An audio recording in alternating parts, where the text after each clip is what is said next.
Taylor Swift, the world's favorite little 35-year-old white girl's new album is out. And for the first time in the history of this podcast, I will be revealing my honest thoughts on Taylor Swift. So starting off really strong, this is how her album should have sounded.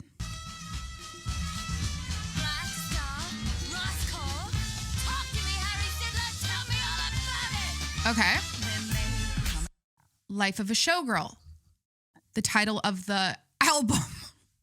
We're starting off strong today. We're going right into the life of a showgirl. We're going right into Taylor Swift talk because, you guys, I'm not going to say my opinion yet, but I am a changed woman. You might be surprised to hear that.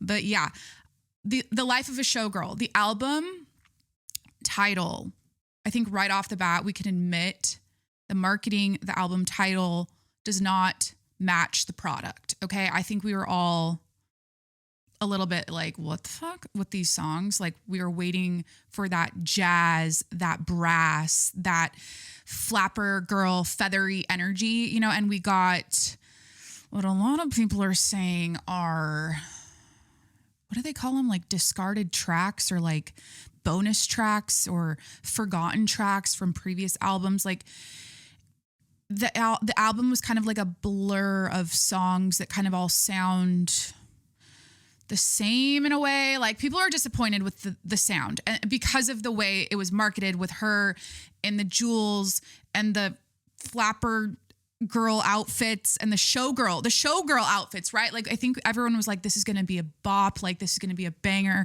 album. Like, oh my God, it's going to be awesome, big, bold, amazing, like ready for Broadway. Like, I don't fucking know. I don't really, okay, here's the truth.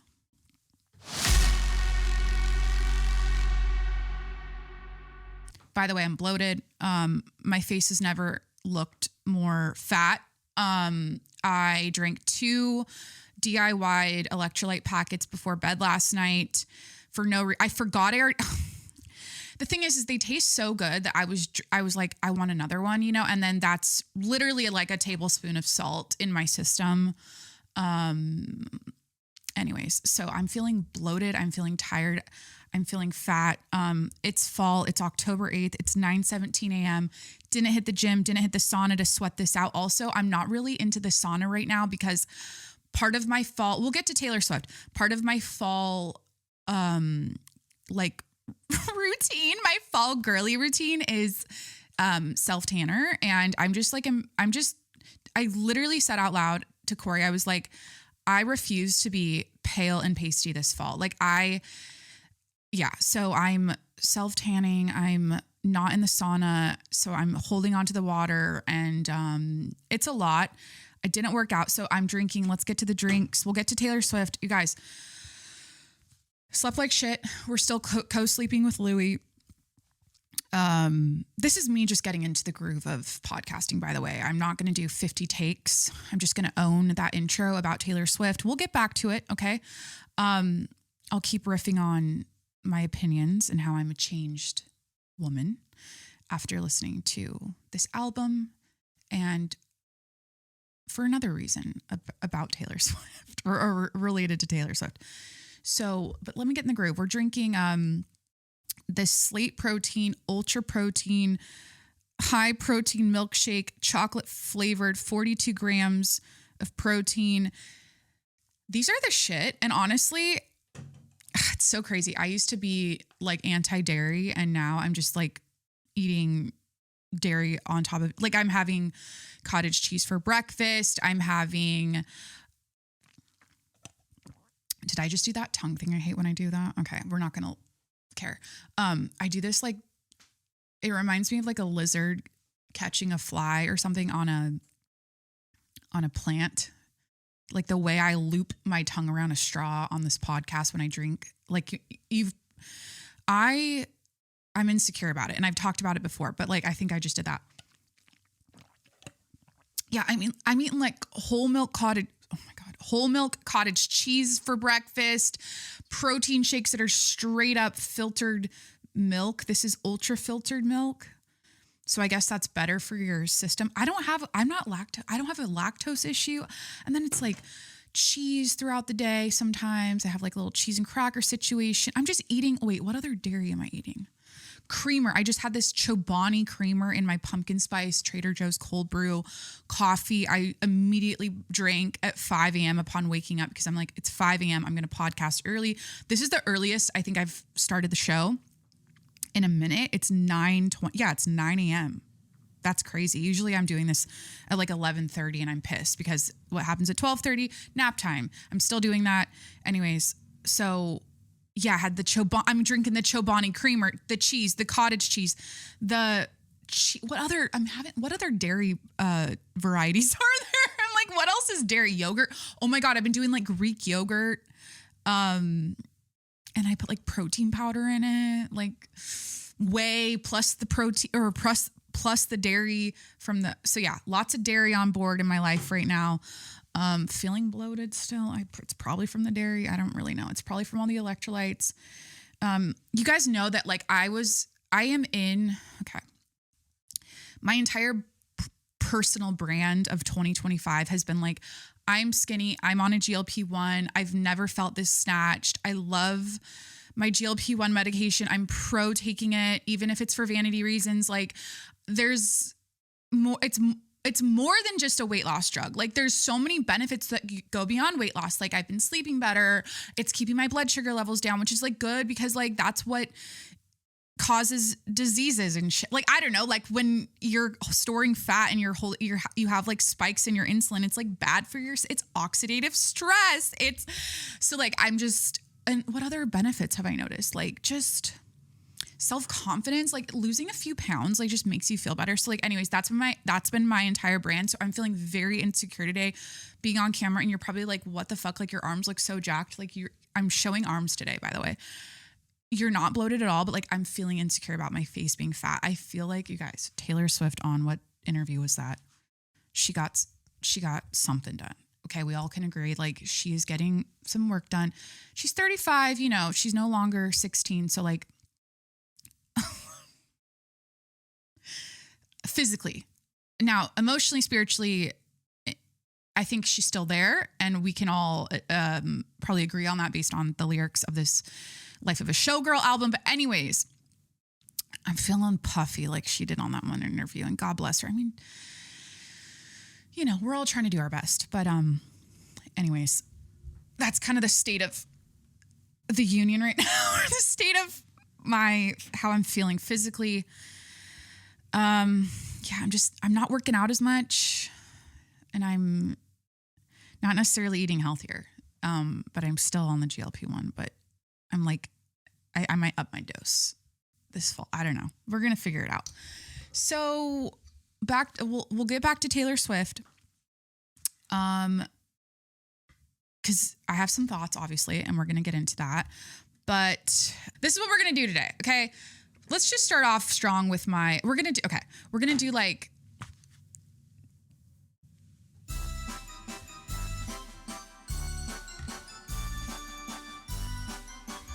my God. There is a reason why I work out in the morning. Okay. And it's literally for my cognitive function. Okay. I should have worked out before I recorded today, but here we are. Okay. I'm going to do my screen time. I'm going to do my, let's do my Oura Ring stats. Okay. Cause I slept like shit. We're co-sleeping with our bulldog, Louie.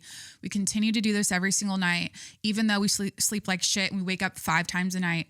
It's affecting everything. It's probably why this happened last episode. I was like, I slept like shit and, it's cause we were sleeping with our bulldog, but it's like worth it. Cause he's such a cute little cuddly teddy bear and like, okay, not bad. 79. My readiness score is 79. I'm just kind of used to having like good to average scores, if that makes sense. Like I used to get like solid 95s. Like if you're an Oura Ring girly, like you know what I'm talking about. If you're not part of the Oura Ring community, this is going to be confusing, but like you basically get a sleep score out of 100 every day. And then you get a readiness score.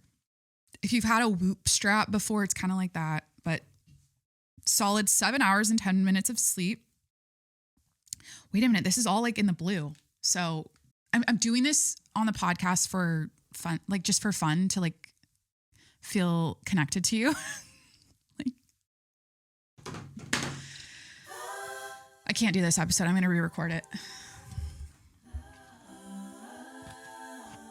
Trying to build a parasocial relationship, and by sharing intimate information about my health, okay, feeling fat, feeling bloated, telling you I slept like shit, checking my Oura Ring statistics. You know what? We're going to go into my screen time next, because that nothing will make you feel more connected to me right now than me telling you how much time I'm actually on my phone. And I'm going to turn it on I'm going to show the camera, go to YouTube or Spotify to watch. So I'm not lying, right? Daily average, it's 15% down from last week, 5 hours and 38 minutes. Showing the camera. Again, go to YouTube or Spotify to watch. You guys, my favorite podcast, The Toast, with Claudia and Jackie Oshre. Hi, I'm a toaster. Hi, I listen every day. Their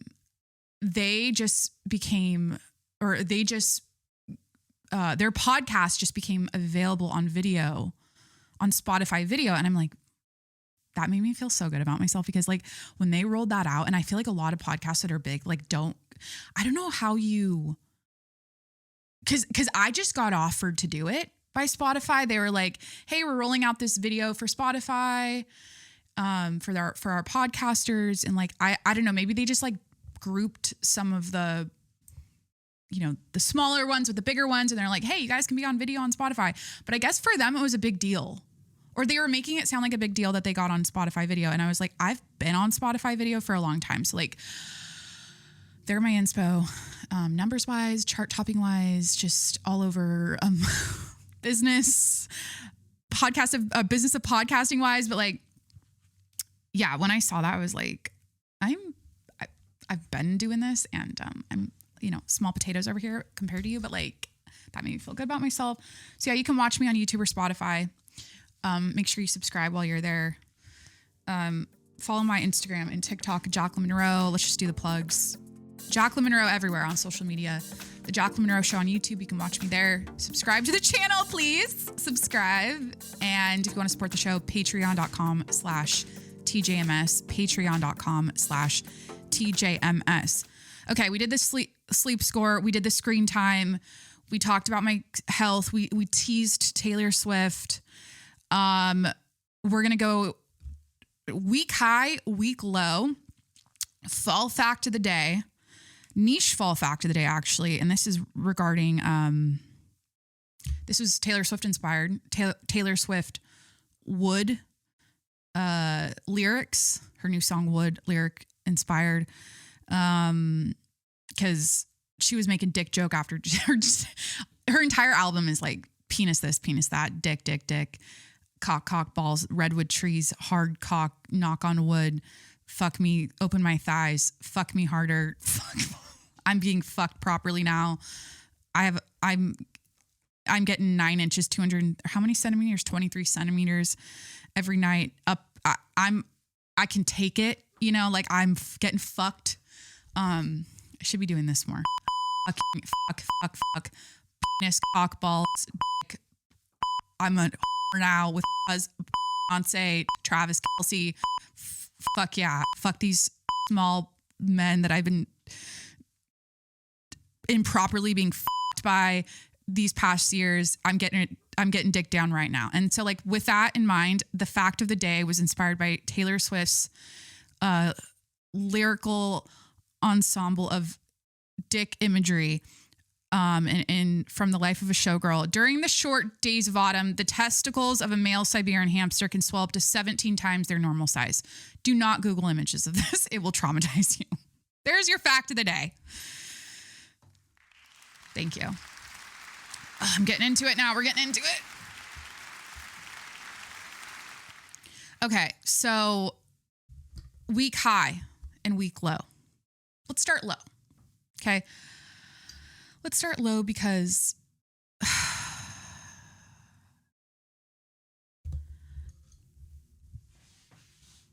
it's so disgusting what I experienced this week. And I'm like thinking about it and I can smell it again.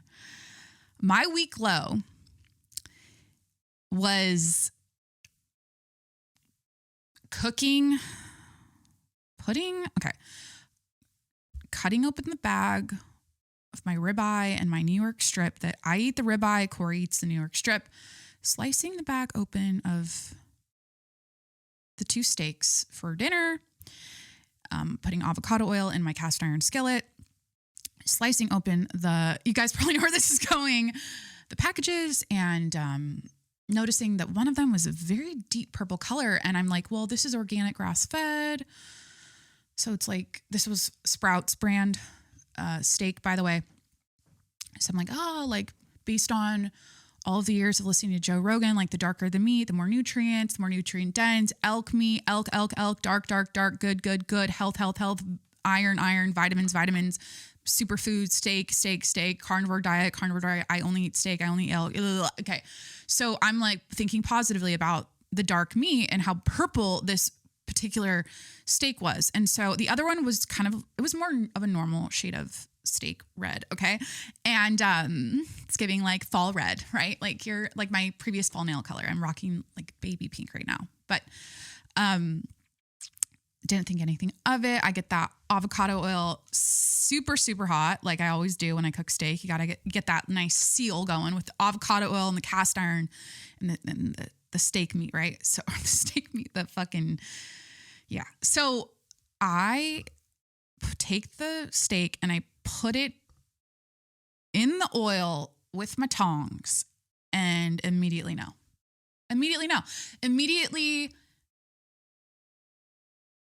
dead animal, roadkill, rotten flesh, Ed Gein, gutting women up, hanging them, like the scent of what his home, who's watching Monsters, who's watching the story of Ed Gein, like that kind of vibe, like the stench of the organs just permeating his home from the bodies he butchered up and so the scent of so basically I took the package out of the garbage. Now, one thing about my kitchen that I love, one of the best things, I might just do an entire podcast episode on like what to look for when you're buying a home and like the things that are super that like until you are actually living in the home, like you don't realize how great these features are, or like, I have pre-home buying thoughts, like what you should look for. But then once you're like in the home, things that are so functional and like smart to have and like things that make life so much easier. Anyways, my garbage can is right next to my sink and right next to my oven. So it pulls out like a drawer and it's just like chop. If I'm like chopping vegetables, I just chop. And then I can like sweep it in the garbage, all like the onion wrappings or the rice paper that goes around whatever the fucking onion layering shit is. Like I can like throw that in the garbage right away. It's like, you can just like scrape stuff in there. And so I pulled out, let me get to the steak, the roadkill scent permeating the kitchen, pulled out the package and I just gave it a little sniff test. I haven't smelled that smell. When's the last time I smelled that smell?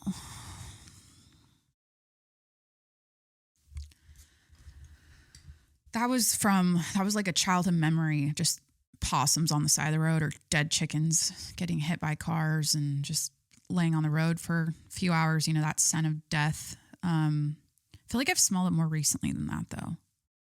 Yeah, it's a very specific smell. So basically I took the package, I sniffed it like an idiot, smelled like shit.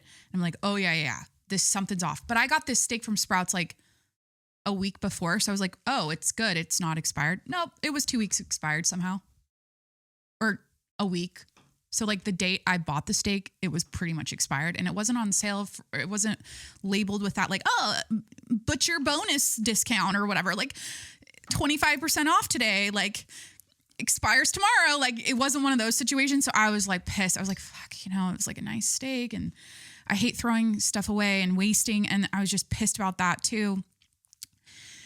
And anyways, I threw out the steak and then I immediately put it in our dumpster, our garbage in it. And I was like, the house smells like shit. And it took so long to get that scent out of the home. This is my week low. So rotten steak is my week low.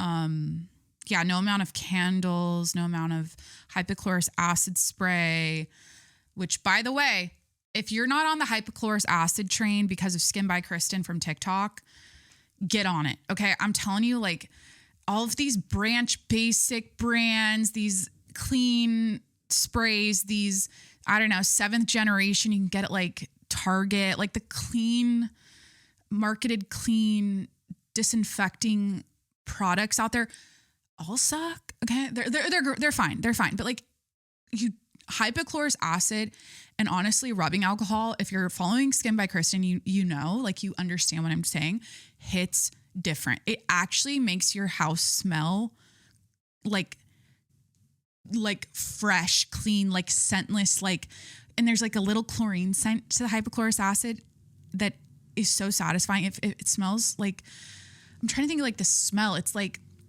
kind of like when you walk into like a YMCA and you can like smell the swimming pool, but it's like a clean vibe. Like that's how my house smells with the hypochlorous acid. So like, but no amount of that was masking the rotten steak scent. I was using my Palo Santo wood and I was like whipping that around and, so that was my week low. I mean, along the lines of rotten meat, I got a pap smear. That wasn't really a week. That was, I was going to say maybe a week high because I'm alive. I'm a woman. I'm going to the doctor. I'm getting my shit checked out. Like by the way, they say like, oh, if you get a positive, like if you're good and you get a pap smear and it comes out good, like you don't need to go for another 5 years. I'm like, fuck, I'll go twice a year. Like I am such a more is more bitch with my women's health stuff. And I go every single year. It's like literally every single October. That's when I'm doing my appointments. And, was it a week low or a week high? I'll say it's a week high. You know, those cold tongs, those cold clamps going up there. That's a sensation I don't get all the time. I'm used to like something warmer inside of me. And, it was giving, Ed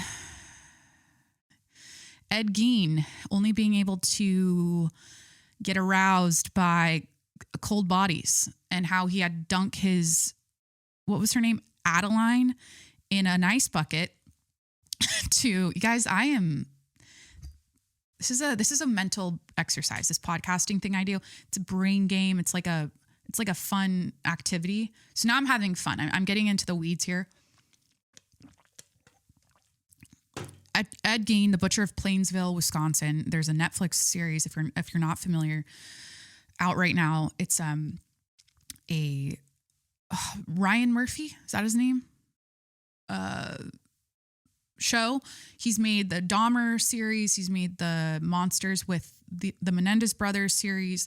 And now he's got this Ed Gein one. I had no idea who Ed Gein was, but basically there's a scene where he wants to bang his Jezebel. The fucking mom kept saying, she's a Jezebel, and you're going to hell if you get with the Jezebels. And like, anyways, it was his cute chick that was also into like dark, like death and gore shit like he was. So that's how they like clicked. And she felt seen and heard and understood by him because he was like into it too, but like into it so much so that like he killed people and like did awful things to them, but he could not get aroused or like into it unless she was like literally cold. Like he's used to fucking dead bodies or the cold that are cold. And so he made this poor little girl, his girlfriend, like get in an ice bath, you know? So, the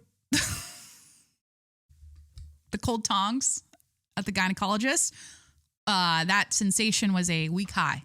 The cold tongs clamping me down there. And, it was, they always get weird. The thing about the gynecologist, they always get a little weird. Like the appointment's going well. You're just like going over like your current health stuff, your woman stuff, whatever.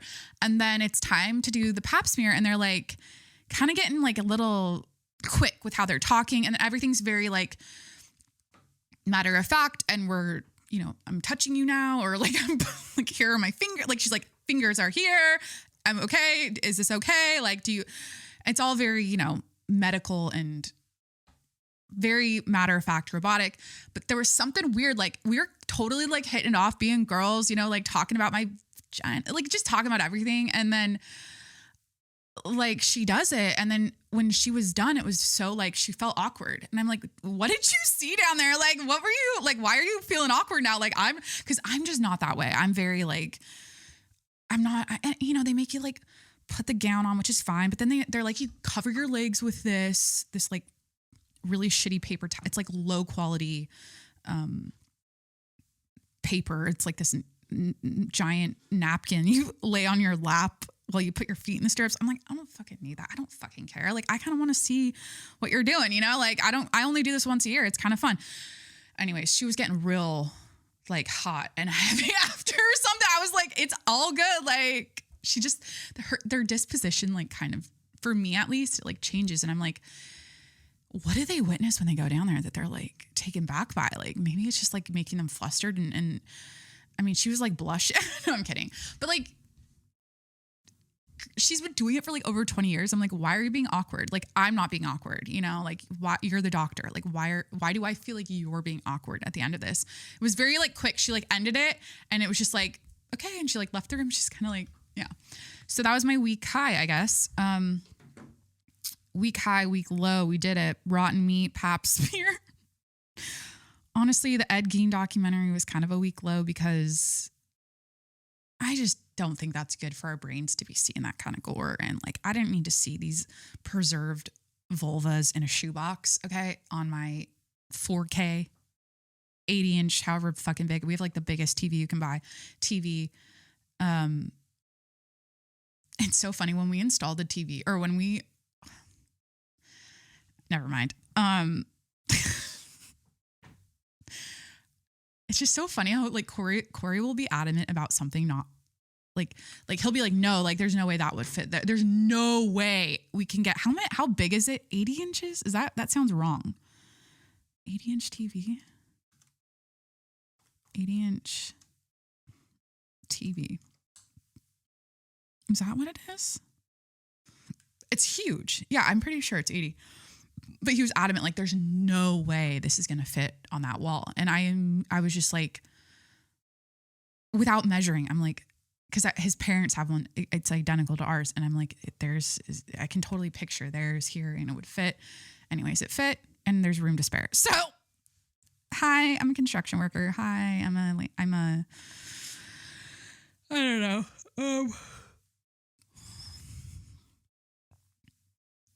How are we doing?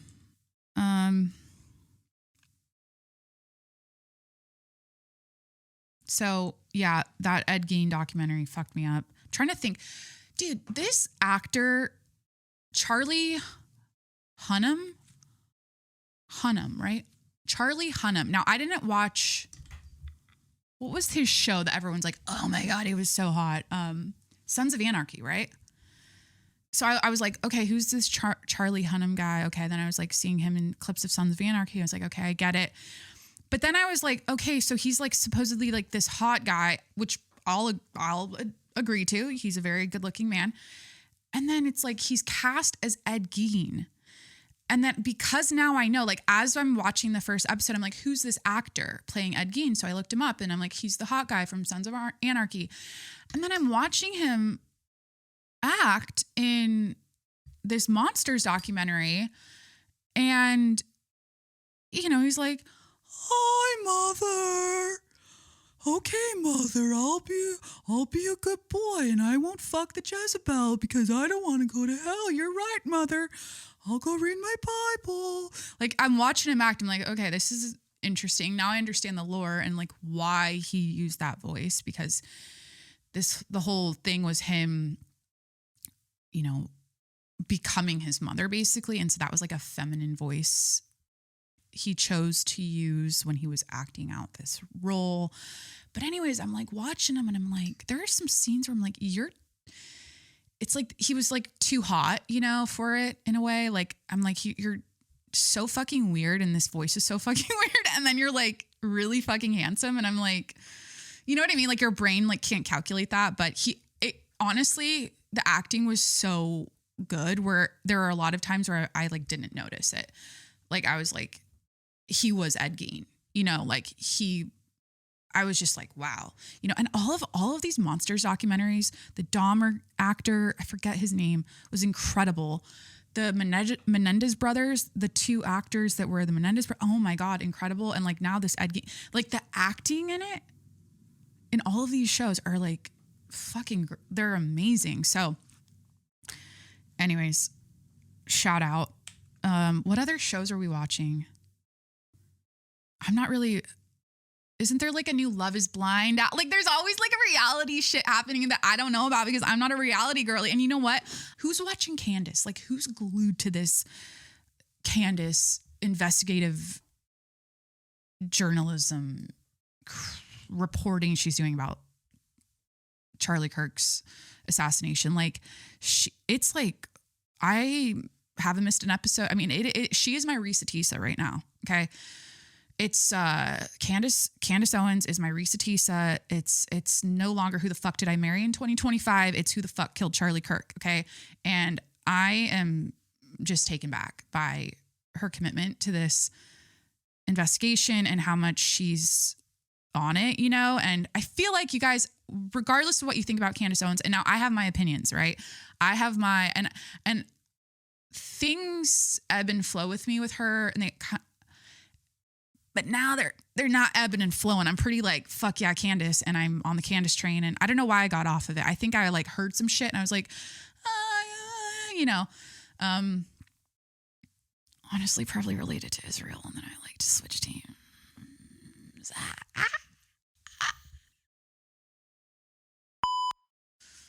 You know what I'm saying? So, but she makes every fucking point she makes is such a good fucking point. And the thing about what she's doing with this Charlie Kirk investigation is like, if you had a friend, a family member, if you had someone who was assassinated and shot in the fucking neck in broad daylight in the same way Charlie Kirk was, she is basically doing exactly what you would logically do in that situation. And she's asking all of the logical questions that you would be asking if that was your brother or your uncle or your dad or your, you know what I mean? Like your best friend. So if she's getting any flack about this, it's like, put yourself in her shoes. Like, this is actually so fucking smart and logical and amazing that she's not just like, and the thing is that history, the reason why she's being skeptical and asking these questions that are like, what the, some people might be like, why aren't you just like listening to what the feds are saying? And like, why aren't you based on American history? Okay. Like she has every reason not to believe what she's being told and what the public is being told and what the media is saying. Okay. So, it's actually very intelligent and very smart to be doing what she's doing and the way she's doing it, because you have to, in this day and age, like you have to think outside of the box and go into every possible detail, even though it might sound wacky. I mean, some of the points she's bringing up are like, whoa, like where the fuck does this come from? And then it makes sense. And you're like, huh, you know? And, so yeah, I'm glued to Candace Owens right now. It's such a mind fuck still what happened. And I even said this, I'm like, my last episode was literally about the assassination of Charlie Kirk and my theory about the phones and our empathy and our lack of empathy, because phones are completely desensitizing us from like our own humanity and feeling it for other people that we disagree with. And like, is that the right way of saying it? Our own human, you know what I mean? Like I did an entire episode on it. Go listen to the last episode. But I said when things like this happen, and we'll get to Taylor Swift, by the way, we'll get to my opinion on Taylor Swift in a second. Sorry. Shit. I really did that, didn't I? I like went way off of that, but that's what happens. But I always say that it sucks when stuff like this happens, and thank God for Candace, because the next week it's something else. Like the next week it was Jimmy Kimmel getting, taken off air temporarily. We thought it was going to be for good, but they're like, no, he came back. Right. And then the next week it's something else. The next week it's something else. And I just hate that about the news cycle and how we just like forget things. But like the Charlie Kirk assassination, like that was fucking huge. And that's a huge, it symbolizes so much more than like just him getting shot, you know, and him being assassinated. Like there's something about it that is, it's bigger than that. And I think that's what everyone's like, I think that's what we all realized when it happened. It seems darker than that, or can't be any darker than him being killed, but like something else is up, you know, and that's kind of the way it always has fucking been. So it's like, as much as Candace is doing this investigation, as much as the world's like pushing back and asking the questions and staying on the case, and it's like,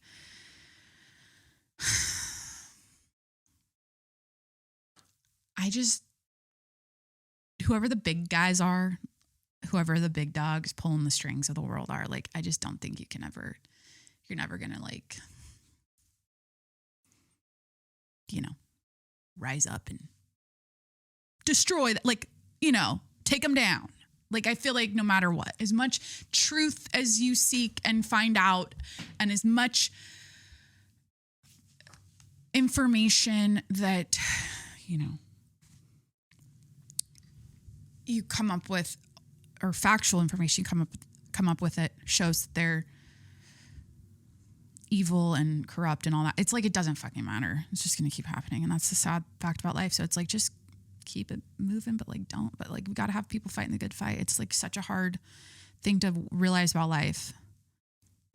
But anyways, I don't want to spiral, so we're not going to. I have a few fun Reddit things after I talk about Taylor Swift. Do you guys want to do scary stories? Spooky season. I have scary Reddit stories. One is literally like, murder is legal in my small town. Should I go kill someone? So we might do that. Let me take a look here if I have anything else. Oh yeah, Diddy got 4 years. Don't care. I mean, yes, I care, but like, I never really covered that, honestly. And what do I have to say? He'll be out and like on podcasts and just like back to normal, I feel like. And another unfortunate fact about life, like, we're not going to tear down the big guys and the big dogs ruling the world. Like, that's just not going to happen. Like, that's just not how things work. Unfortunately, like, it's just not that's not how the simulation was set up or whatever. Like, that's just not how things go. Like, can it be improved a little bit? Sure. Yeah, maybe. But then people just, if you like expose it and try to like fight the fight, like, you'll just get killed. So like, they're always going to have a leg up on all the little people. And I don't know. It's just, what was I saying about, oh yeah. And then like, when shit like the Diddy situation happens, especially if it's a man, you'll just watch them like do their time and then come and like be bigger and better than ever on the other side of prison. So, which, you know, people are making jokes about, he'll be like doing the baby oil parties again, the freak offs again, like nothing's going to change. And, this is work. Okay. Oh my God. It's Prime Week. It's Prime Week, Prime Day, it's the 7th and 8th, right? Haven't bought anything. Don't need anything. Every now and then I'm like, oh, I wonder if there's a good deal. So I'll like look and I'm like, nah, I'm good. I don't need it.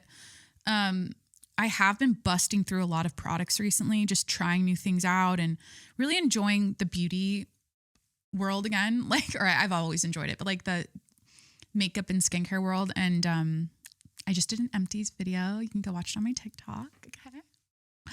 I use my products. Like, that's the thing. It's so satisfying when you like finish a product and you're like, fuck yeah. Like, I actually like, yeah, like I'm not a wasteful bitch. Like, I'm actually using the things that I'm being sent. A lot of this stuff is gifted or like things that I buy and then I repurchase them. So I even shared like which things I repurchase. So go to my TikTok if you want to watch my like beauty guru videos. So back to Taylor. Or was I going to do these Reddit horror stories? No. Is there any other pop culture news? I don't really care. Let's talk about Taylor Swift, and then we'll do a couple Reddit scary stories. And then I like this question here about your instincts. Because I love, like,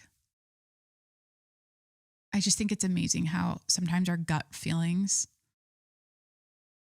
are, what's the quote? Our gut feelings are golden angels or something, or like golden messengers, or like gut feelings are, there's a quote. You probably know the quote.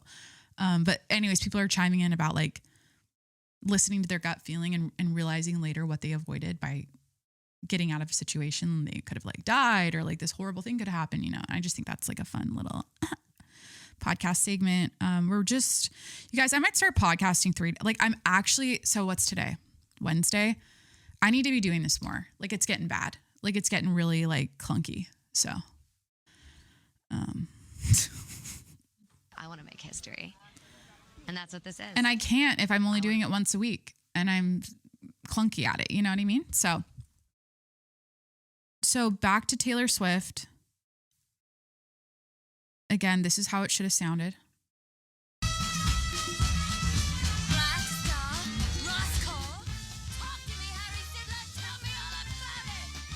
Okay.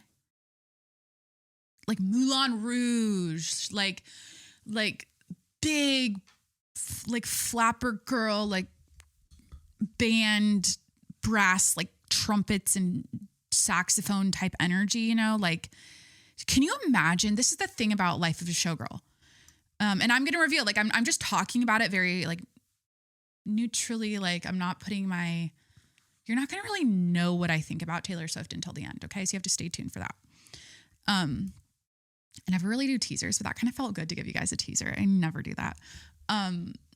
But the thing about Life of a Showgirl that would have been so sick. Okay. It would have been so sick if she legitimately blended that Moulin Rouge. That's the only like Broadway, like fucking showgirl thing I can think of right now. That those brassy sounds, that jazzy sound, that showgirl sound with her own Taylor Swift vibe, I guess. Like, that could have been so cool to have an entire album with that. It's kind of like when Bieber just came out with Swag. It was like, this is a new sound and it's very unique. It's like, for him, it's like a more unique sound. I think Taylor Swift could have really, I mean, just don't title it Life of a Showgirl. Title it like, I was going to say something rude, but like, something about this album is very like, it feels forced and like she's just trying to make money or something off of I don't know, like so many people have these theories and stuff, and it's like, it just feels very like off. Like, I don't know, like, again, I think it's just the marketing versus the product. Like, you didn't execute that properly. And so I think that's why people are confused. And then when you listen to the songs, yeah, they all kind of blend together and sound very similar and like the same note and just the same, nothing stands out. There's like a few lines that really like, you're like, oh, she's singing, this is like a bop. Like, this is like a little, like this line, like this one line, like, I ain't got knock on wood in it. Or like, Elizabeth Taylor. I like that song a little bit. I will admit to that. Okay. I'm still not telling you my opinion on Taylor Swift yet. But there's some lines where you're like, okay, like maybe this will get stuck on my head. But by the way, again, not explaining my Taylor Swift fandom level right now, but like, I did listen to this top to bottom. I blew my back out at the gym, or I blew my back out. And the next day at the gym, when I was doing my rehab stuff for it, I was like trying to listen to something not crazy, not my, fucking trap music. Okay. So I put on the entire Taylor Swift album because I'll explain why. Well, I wanted something that was, everyone's talking about it. I actually listened to the album top to bottom, so I feel qualified to talk about it now on my show, because sometimes I talk about things where I'm like talking out of my ass because I never really like read the full article or did the deep research, right? Like, I always talk about that. So like with this Taylor Swift new album, I listened to the whole fucking thing. Okay. But anyways, yeah, I just feel like back to the vibe, like it could have been so like pop jazzy in the coolest way. And I feel like she's got all of the resources and the ability to do that. But this is kind of like this album feels like it was just kind of like it's not memorable. Like it's not memorable. You know what I mean? Like it's, anyways, this is Taylor Swift. So I'm just a little bit like, huh? Like, is this, by the way, this might be AI. I don't know. I did not do my due diligence here, but like she seems pissed and weirdly angry. The rule of show business is if it's the first week of my album release and you are saying either my name or my album title, you're helping. And art, I have a lot of respect for people's subjective opinions on art. I'm not the art police. It's like everybody is allowed to feel exactly how they want. And what our goal is as entertainers is to be a mirror. Oftentimes an album is a really, really wild way to look at yourself, right? What you're going through in your life is going to affect whether you relate to the music that I'm putting out at any given moment. And what I often love seeing my fans say is, I used to be someone who didn't like relate to Reputation, and now that I've been through some other things in my life, that's my favorite album. Or I used to be a like fearless girly, now I'm obsessed with Evermore. Like, and we're doing this thing for keeps. Like, I have such an eye on legacy when I'm making my music. I know what I made. I know I adore it. And I know that, like, on the theme of what the Showgirl is, all of this is part of it. The rule of show business is... All of this is part of it. Okay. Well, your helping is in reference to capitalism and making money off of your... Anytime you mention, what did she say? The rule of show business is like basically all press is good press. If you're saying my name in the first week, it's helping, meaning it's making me money. So, yeah, she is the queen of capitalism, the queen of like suckering your fans into buying so much fucking shit. Like, how many album covers did she, or what are they called? Vinyls did she release of this album? Like 15 different versions. There's some like Target thing. Were they all from like released at Target? And then like if you put them all together, it like makes the Eras Tour stage. So like in terms of, yeah, she's very commercial. Like we've been saying this, right? And it really popped off when she got with Travis and was showing up to all of these Chiefs games. And like, what are we on season 3 of her being a wag at the Chiefs games? Like, is this our 3rd year of it? Yeah, I think it's our 3rd year. Now they're engaged. But that's when it really, and then the Eras Tour, right? It was just like Taylor Swift in our face every single day for like 2 years, right? And then now it's like, okay, they're engaged. She was kind of gone a little bit. Springtime was like quiet. And then boom, engagement, album drop, press tour. So, it's like we're back. And so basically this is my takeaway from the album. And I think it's everyone's takeaway. It's like, this bitch is 35. Why are you talking like you're having sex for the first time?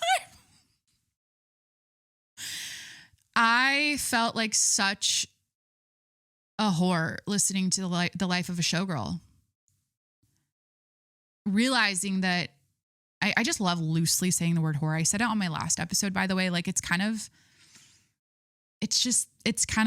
so crass, but like listening to her, make these sexual references in these songs. I'm like,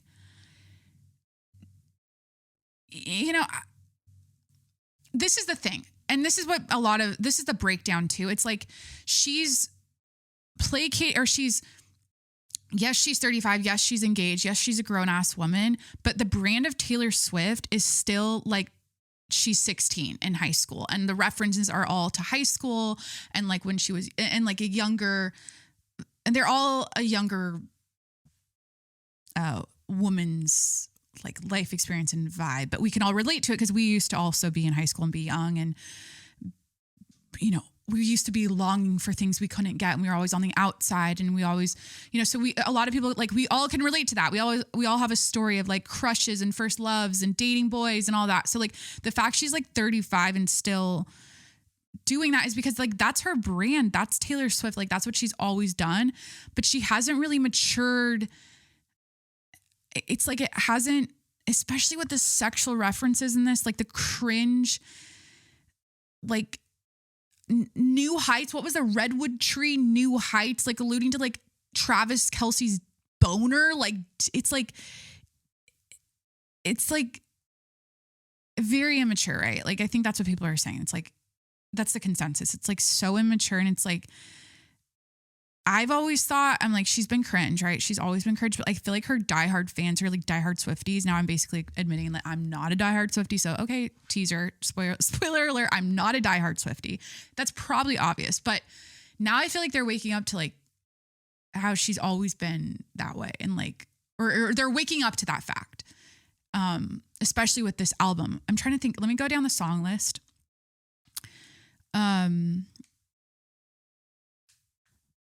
We've got The Fate of Ophelia. Okay. I'll be your father figure. Is that the one where she's like, I'm not a badass and this isn't savage? It's like,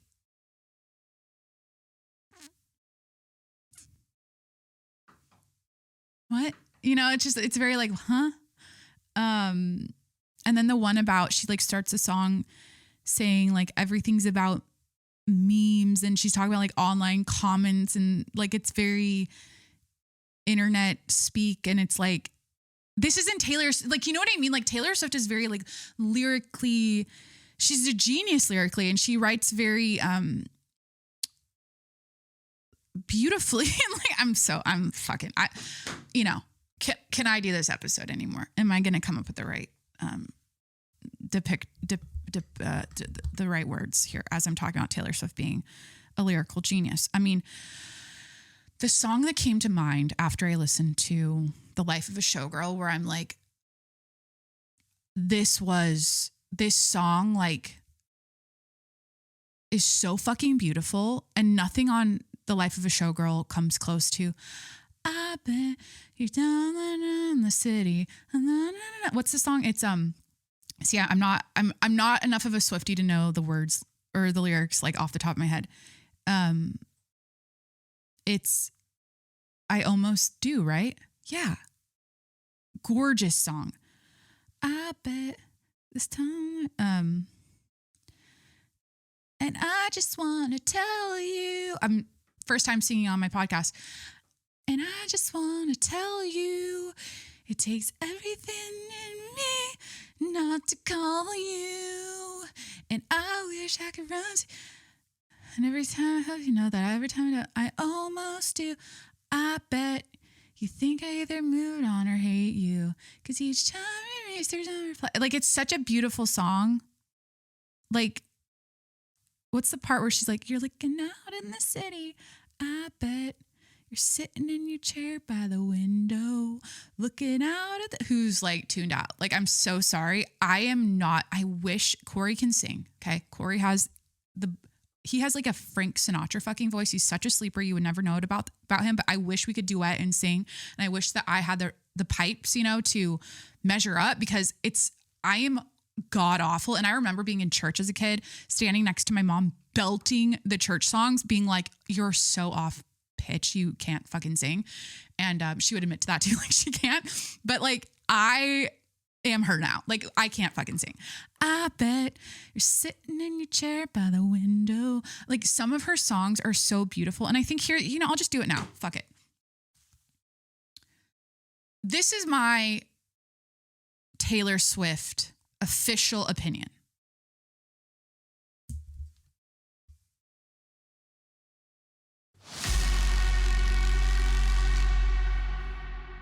It only took us 4 hours to get to this point of the episode. Okay. I ebb and flow. That's annoying. I should take a stand. I like some of her music.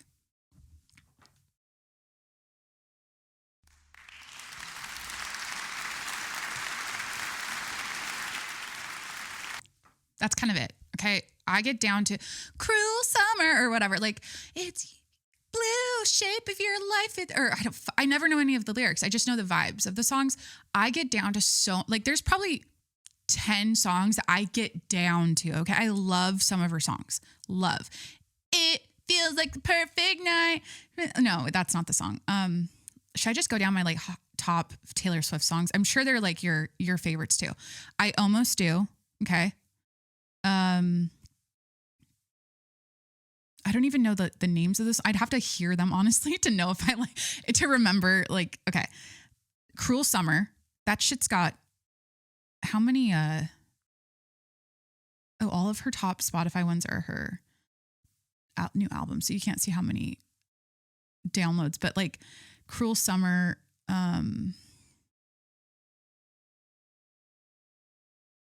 Bad Blood. Wait, I forgot. And now I got bad blood. See, I didn't like Wildest Dreams is pretty. See, there's a lot of stuff. So basically I like her music. That's where I'm at. I am like in terms of her as a person, as like a celebrity, as a pop star, I am like neutral and different. Nothing like registers in my brain like positively or negatively. She just is in my mind. Like she is a pop star. She is so fucking famous and she is amazing. And look what she has done with her fans over the years and how cool. And that's so awesome. Like dads and daughters are bonding over Taylor Swift music and going to her concerts. Like I can acknowledge the greatness. I totally see it. Right. But nothing registers in my brain. Like I like some of her songs, but I'm also in the camp of like, she's kind of just average. Like she's kind of just like but that's like her brand, right? So you're like, well, that's her brand. And so like she can like lean into being like a kind of like an average white girl, you know, like an average basic white girl who's dorky and cringe. And because that's who she is. And like, she doesn't need to be anything else, right? Like I can't be like, she sucks and I hate her because I don't think she sucks and I don't hate her. So like, I'm not a full hater. This is what I'm a hater of, to be honest, when it comes to Taylor Swift. Okay. And I have so many friends that are going to hate this right now. So please, if you're a friend of mine and you're a Swiftie, I love you, but like, hear me out also. And like, maybe just stop listening at this point. The thing that it's not, I don't have hatred towards Taylor Swift. And I don't even, the word isn't hate. I cannot understand at all in any way the way grown women worship Taylor Swift and do these like costume parties of her albums in the different eras and like go to the movie theater to like watch like, and then like go to like 4 era shows and like they know like all of these little Easter egg details and all the lore and they like, I mean, I see people repost Taylor Swift, people, grown ass women, all white girls, by the way. Honestly, it's like always the white girls, but like, I don't know, maybe I wish I had more black friends, honest to God. Like, I'm like, dude, I need to fucking hook it up with my, yeah. So it's so funny. Like some of my favorite friends from the past were not white girls. And I just like, yeah, I don't know. Anyways, cause I don't know something, they're so like fucking, they're actually funny. Like black people are actually funny. Like they actually are. And I appreciate that. And they also like aren't like when you hang out with like black girls, like they're just like,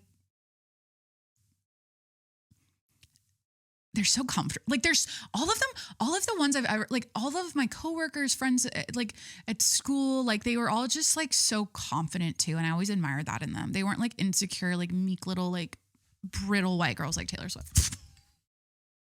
They're like fucking Rihanna. Like there's different vibes, okay? Black people, white people have different vibes. We can all admit it. It's not like, this is not a racist thing. Like, it's not across the board, okay? There's stereotypes and I am alluding to those. But like there is something about a boss bitch black woman who's like fucking confident that I look up, and funny and like honest and no bullshit that I appreciate as a white woman, okay? So I'm admitting to that. Like I crave that, and anyways, the white girls I follow who repost Taylor Swift videos, it's like they're reposting, like, it's like so fangirl and so like an obsessive, where I'm like, I just don't know what happens in the brain where you get that enamored by Taylor Swift. And I almost think it's groupthink. It's like it's almost like her people, like the PR machine behind her. And it's like propaganda, dude. Like, it's like fucking, like, it's like people's minds become like altered because of, it's like you hear Taylor Swift obsession and then you become obsessed with Taylor Swift or you know what I'm saying? So that's the thing. I don't hate Taylor Swift. I just don't understand that. Like, and I think it bothers me because I'm like, it's not cute to be, in my opinion, fucking cares, live your life, honestly. Like, shake your ass to some Taylor Swift with your girlfriends and your Eras Tour outfits, and there's nothing. I don't even hate that. Like, go to the concerts. Like, it's fucking amazing. Look at how many people it brings together and how many friendships happen over Taylor Swift and how many cool, like, I'm holding space for that. Okay, I'm holding. It's not a blank space. It's a full space. I'm holding a lot of space for that. Okay. What other puns can I come up with Taylor Swift? I'm hitting a wall. I don't have any caffeine on board. And the only thing we have left here is a Spindrift, a lemon Spindrift that was fucking $8 at Trader Joe's now. These are now, I think in 2020, these were $5.99. Now they're $7.99. So cool. Shout out inflation. This was the first time I left Trader Joe's. I spent sick. Oh my God. 2 times now I've gone to Trader Joe's and the cashier's like, this is the most I've ever charged someone or like rang someone up for. One time it was over $900. And one time it was, I think because I was buying alcohol for a party and it was like, that's what made it expensive. So that's one thing, but it was still a lot. And then like 25 packs of ground beef for dog food that I was making. And that was expensive, I guess too. So, and some like steaks, because you know I'm always cooking. And like, what did I start the episode off with? Oh no, the fucking rotten meat. Yeah, just always cooking steak. I just love steak. I could eat steak every day. I could. And this is literally last week, $600 at Trader Joe's. Okay, and it's just Corey and I. Excuse me. I don't even spend that much at Costco sometimes. I'm like, what in the fuck is going on? And I'm not like, I am blessed, and I am admitting this, to like go to Trader Joe's and to like get what I need and leave, right? Like, I'm not like calculating every price as I'm buying stuff. And that is a privilege. I know that's a beautiful place to be in life. But like, this was the first time in a minute where I'm like, I think I need to start considering the prices of this shit. And I'm at fucking Trader Joe's and I've never had to do that. So yeah, I don't know what's going on, but yeah, these Spindrifts, God, I want it right now. They're so good. To like ration these. Like the next time I see Corey drink 2 of these in a day, I'm gonna have to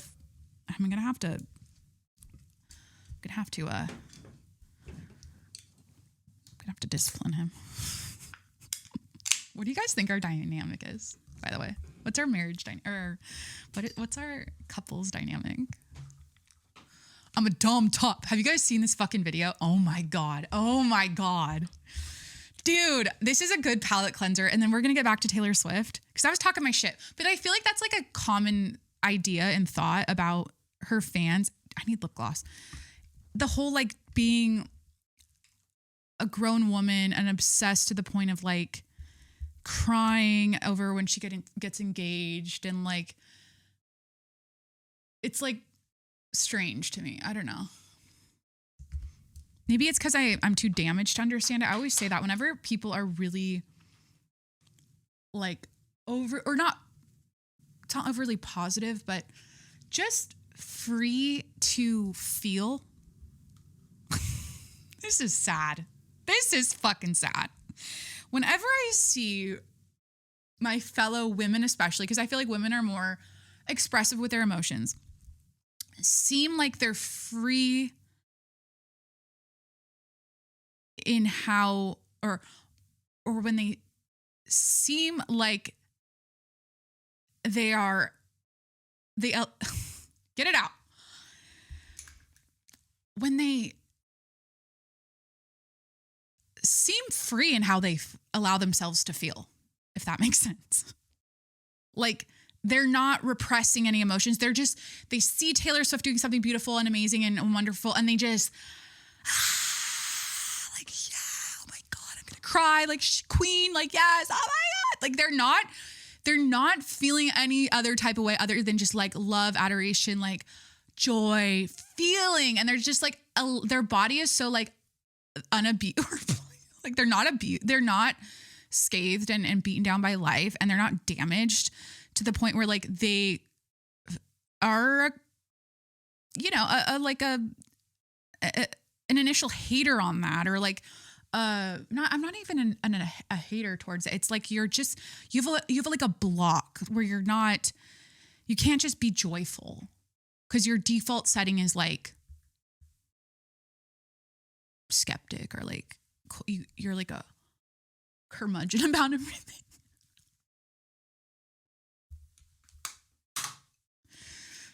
You know what I mean? So, dude, okay, this video is such a good palate cleanser. Corey sent this to me. I might have to scroll back in her DMs because I don't know. Oh man, I'm gonna get to it. Okay, we're gonna get to it. It's this interview on the street. Like you see these interviews where, God, we send so many Instagram videos, so this might take a minute. Of this gay guy. Actually, I think I sent it to my sister, and I have less with her. So let me find. Did I not send it to her? This is so annoying. Okay. Maybe if I just type in "I'm a dom top" on my. Have you guys seen this video? I'm a dom top. Oh yeah. It's just how he talks. It's so fucking good. I'm sorry, I can't. Mr. Marco Fleming. Are you gay? I'm bisexual. Are you top or bottom? I'm a top, dom top, aggressive top. Can you describe what dom top means? Dom top which means I grab you by your back and neck, push your face down, up and out of you, and have you walk crazy for days. Walk crazy for days. Crazy for days, which means you be real sore and you be calling me on the phone. Daddy DeMarco, I need help. I'm sore. Give me some Tylenol. That's what that means. Okay. Honestly, I don't think I can handle it, but I appreciate your honesty. I know you can't handle it. I can tell the way you walk, you can't handle it. My is big. They call me King Kong in my pants. I know you can't handle it, but I'll make sure I go real gentle with you. Because you're cute. Thank you so much. I like it gentle. All right? Okay. I got you all Thank day. you so much. Yeah. I cannot kiss, though. Cannot kiss? No, I have a boyfriend. He has a boyfriend. I got a husband. What does that mean? You can't see the engagement ring on my neck? With the program. My name is DeMarco Fleming, all right? Period. Thank you again. Holla. It's a pleasure. My pleasure. Thank you. You're awesome. I'm a dom top. I just love that fucking. It's just so aggressive. I'm an aggressive dom top. Oh my God. Okay. Palette cleanser. It's kind of a, yeah.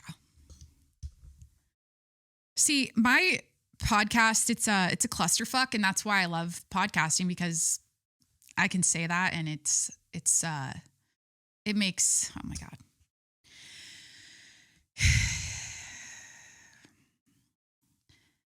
I just wrote a blurb for my show, and it literally starts out with: the Jacqueline Monroe show is defined by contrast. Okay. Here we are talking about Taylor Swift and how white girls are getting wet from watching her in her double-lined tights or whatever, the fucking tights and the little glitter outfit, her grinding on a chair at the Eras tour, like grown women, adult women crying and coming in their pants to Taylor Swift. And then, which is like super light and you know, airy, and you know, and then we're talking about you know, this bisexual, what did he say? I'm gay and bisexual, and he's talking about railing people in the ass and being a dom top. So Okay. So yeah, that's where I'm at with Taylor Swift. Love her songs, love her. Like honestly, like I think I can get down to a lot of her songs, but in terms of like being obsessed with her, oh my God, like I'm so neutral and different, like whatever. But I acknowledge the genius. I acknowledge the talent, but at the same time, I'm like, it is kind of average. Like her range, like her vocal range isn't anything crazy to me. It's not like her writing is amazing. Her ability to write about things that make people feel things and relate, things that they can relate to, especially being a woman in this world. Like that's incredible. Like, whatever she's doing is working, you know what I mean? So I can't hate on that, but this was a great breakdown. This is a 10-minute video and I don't give a fuck because this was the best breakdown I have watched on, and I think she's got a little lisp, by the way. So it might be a little difficult to, I'm kidding. I wish I had a lisp sometimes. Sometimes I think I have a slight lisp. So just try to tune that out. It shouldn't take it so it doesn't take away from what she's saying, because this is an excellent breakdown. Taylor Swift's new album is many things. Unfortunately, good is not one of them.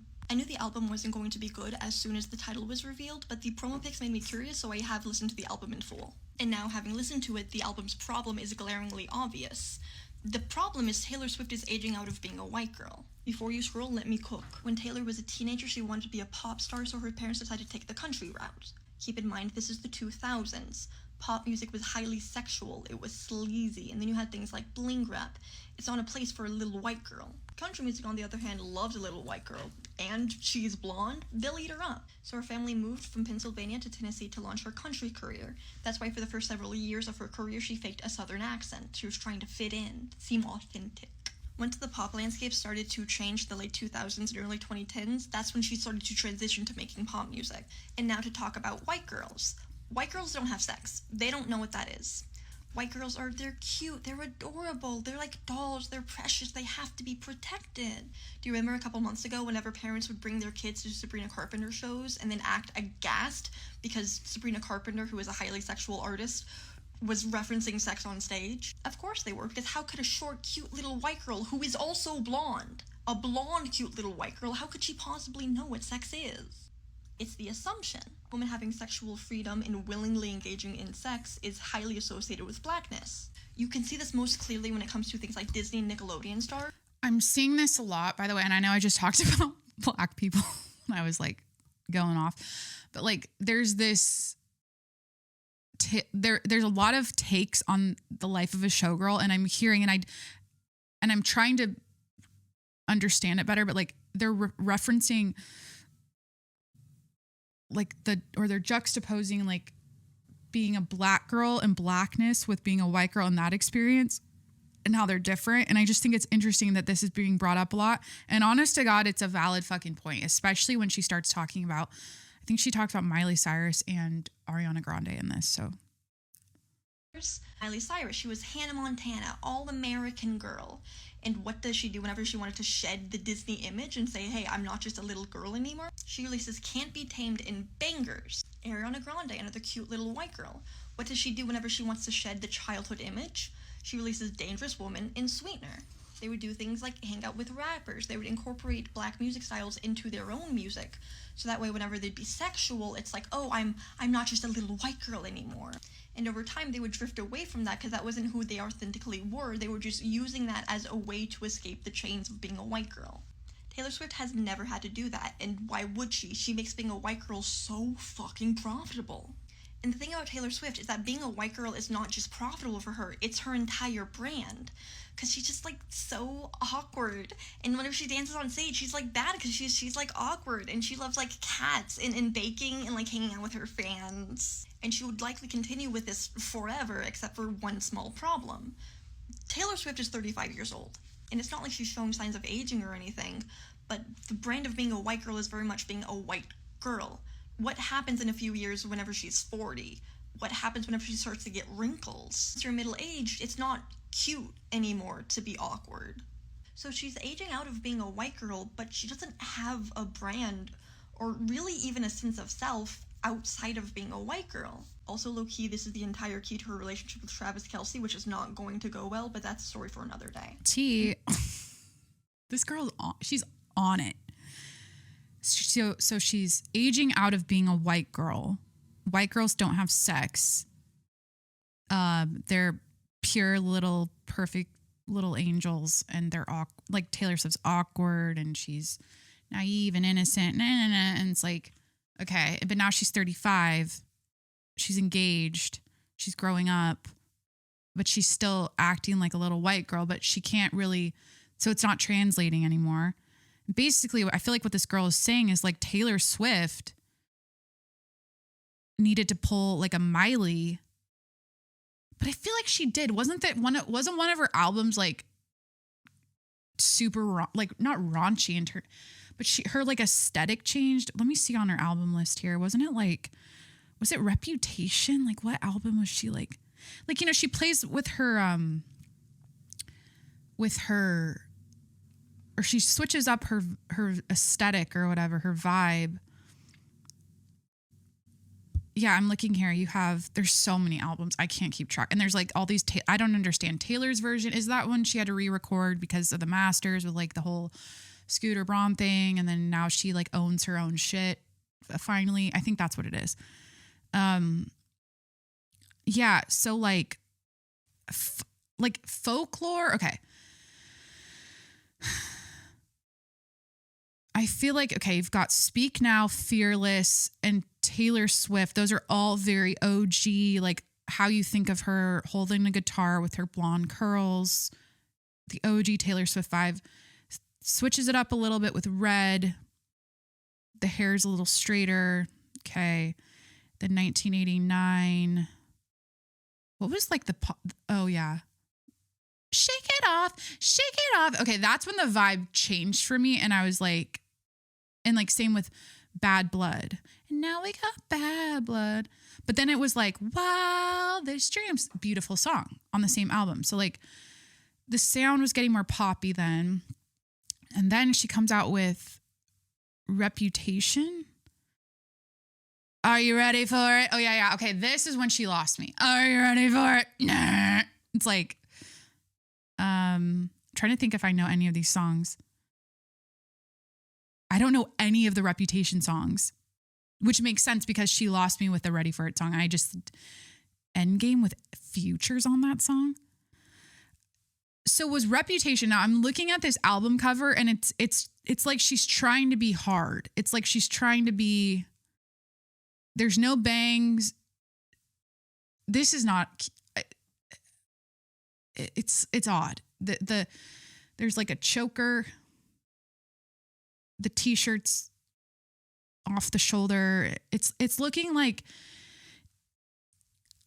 everything. It's so confused. It's so confusing to me. It's like, so I think Reputation was like when Miley Cyrus came out with Bangers, right? That was like the goal of that, or it was just like it was like a switch up, like a bad bitch switch up. I mean, like that's what this girl's alluding to. There's like 3 minutes left in the video, but it's kind of like Taylor Swift needed to legitimately channel, like it's kind of fucking crazy. And this is what they're saying about like how white women like they like tap into black culture and like the vibes of black culture. They hang out with rappers, like what Miley was doing with, you know, when she started getting all slutty and shit and grinding at the fucking VMAs on her dad, or what was that? Was she not on her dad? What was it, a stripper pole or something? Everyone's like, holy shit, which now is like crazy how tame that is compared to like what, the way performances are now. But, it's like as if Taylor Swift, like she never broke that innocent white girl thing. And I feel like the way you do that is you go black, like literally, like that's what a lot of these takes on her album and just like Taylor Swift in general are all saying. And which is crazy that that black girls are, that sex and being sexual and slutty and all of that is totally like embraced and like thought about or associated with Black girls, but not white girls. Even though, I mean, who whores will be whore? I'm like, who's the like? What if we had to have a fucking freak off between the white girl? Oh my god, I'm so. When did I get so crass and out of line? And is this misogynistic? I feel, is this internalized misogyny? I'm just kind of being matter of fact about it, but like, who? I guess in pop music or in Hollywood pop music, in culture, like the stereotypes of white women versus Black women are different, especially when it comes to sex. And I'm trying to think, is that legit or is that just what people are saying? Like, I'm thinking of my own experience because I feel like the white girls are fucking too. And it's like totally, like now it's so normalized and like it's not like there isn't like a hard line there. But I think this clean, like pure, innocent white girl trope is kind of like that doesn't exist the same way for Black girls. But does it? I feel like it's all this shit's kind of like made up in a way. You see it more, I guess, with white girls. So Taylor, if only she, but that's not who she is. And that's the thing you got to commend her for. Like, she's always stayed true to that awkward white girl thing. So like her being edgy, I guess with Reputation, was that her edgy album? Then you've got Lover, Folklore. I mean, okay, for me, it's like Lover was what? Cruel Summer, gorgeous song. Gorgeous song. I think I even talked about that song on my last episode. I think that's the only song I know on Lover. And then, okay, then you've got like, okay, this is when I was just checked out. Folklore, Evermore. It's like, you know, horse girl braid down the back with the fucking flannel in the woods. It's very like poet. Just the name, like Cardigan is a song. You know what I mean? This doesn't resonate with me. It seems a little, it's just not. It's just never, again, I think I'm too damaged to feel the vibes of like wearing a cardigan, even though I love fall and bundling up and being a basic bitch white girl with like a pumpkin spice latte and like, yeah, just like fuzzy socks. Like as much as that's me, something about like reading a book or like holding a book, wearing a cardigan. And it's like the drinking of the tea and hanging out with your cats and you knitted the cardigan. That like lifestyle I can't relate to. And I feel like that is Taylor Swift. That's the difference. I'm like consumer, like fucking, so is Taylor Swift though.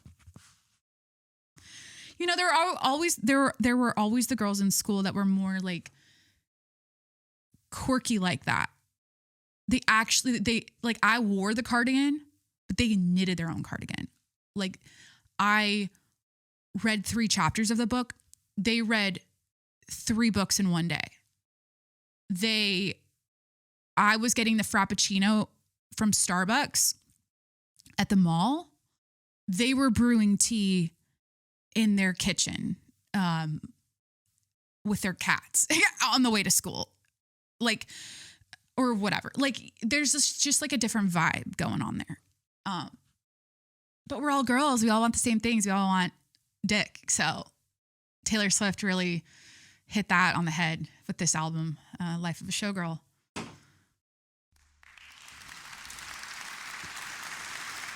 It's all about getting dick down.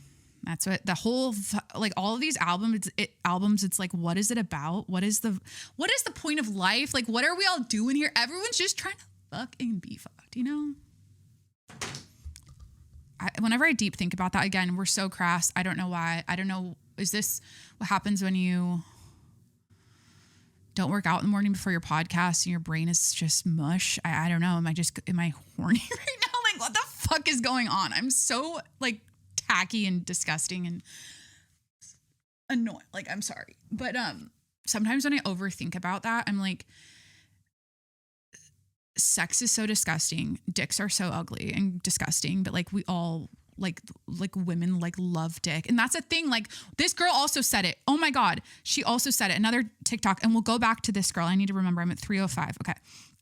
This girl also said it. I love this girl's videos about, dude, am I literally doing an entire podcast about Taylor Swift? This is crazy shit.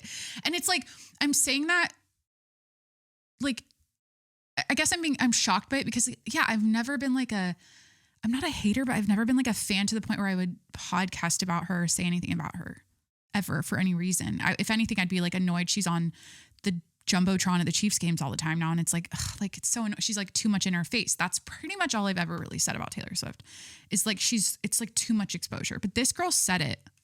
2025, the richest, most successful women in the world are dropping albums about being subs for men, and I am living for it. You know why? Because real feminism is about doing whatever the fuck you want. And if you want to wake up one morning and say, I'm Ophelia, rescue me, even though you don't need rescuing, that's your right. Here's a song called Wood about my fiance's dick. Yeah, I know I wrote folklore. I don't give a shit. In fact, I'm sick of all these like long albums that have to be works of art. The Tortured Poets Department. Babe, I'm here for this. Put an IKEA chair together and I get wet. We're having fun again, girls.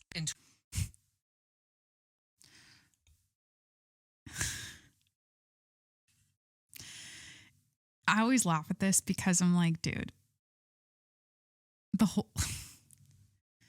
doesn't she say in one of the songs on this album that she like girl boss too close to the sun? I always laugh at this type of commentary about like, you know, in 2025, like Sabrina Carpenter is just basically like, I like dick. And she's this little white girl. And now Taylor Swift's like, I like dick. And she's also, she's tall and she's a little white girl. She's 35, but she's still a little white girl at heart. Like, you get the point. And it's like, why? Do you guys remember like the fucking 4B movement? I mean, that's still probably a thing. I know. And what was that in South Korea? That's where it originated from. And for like their reason for it was like legitimate. Our reason for it was like, it's trendy to hate men and to like not associate with men and decenter men and da-da-da. But it's like at the end of the day, we all like dick. So like, why are we trying to hide it? It's like, just own it. You want to be rescued by a man, even though you don't need to be rescued. Yes, you're a girl boss. Yes, you can support yourself and take care of yourself and all of that. But you can also like not want to always be that, you know? And I think that's what, like she said, Taylor Swift with this album is basically saying. It's like, also it's like, what is she saying in this album? Like, I'm like trying to figure out like, what is this album saying? Because it's not giving a life of a showgirl. It's not, we've just got to remove that from our brains. Like it's not, that's just not what it's about. So yeah, I just laugh at that because I'm like, it's whenever, this is the thing, whenever, especially women, because I'm like, men never try to convince themselves of something that they're not. But why do women do that? Or did I say that? I didn't complete that.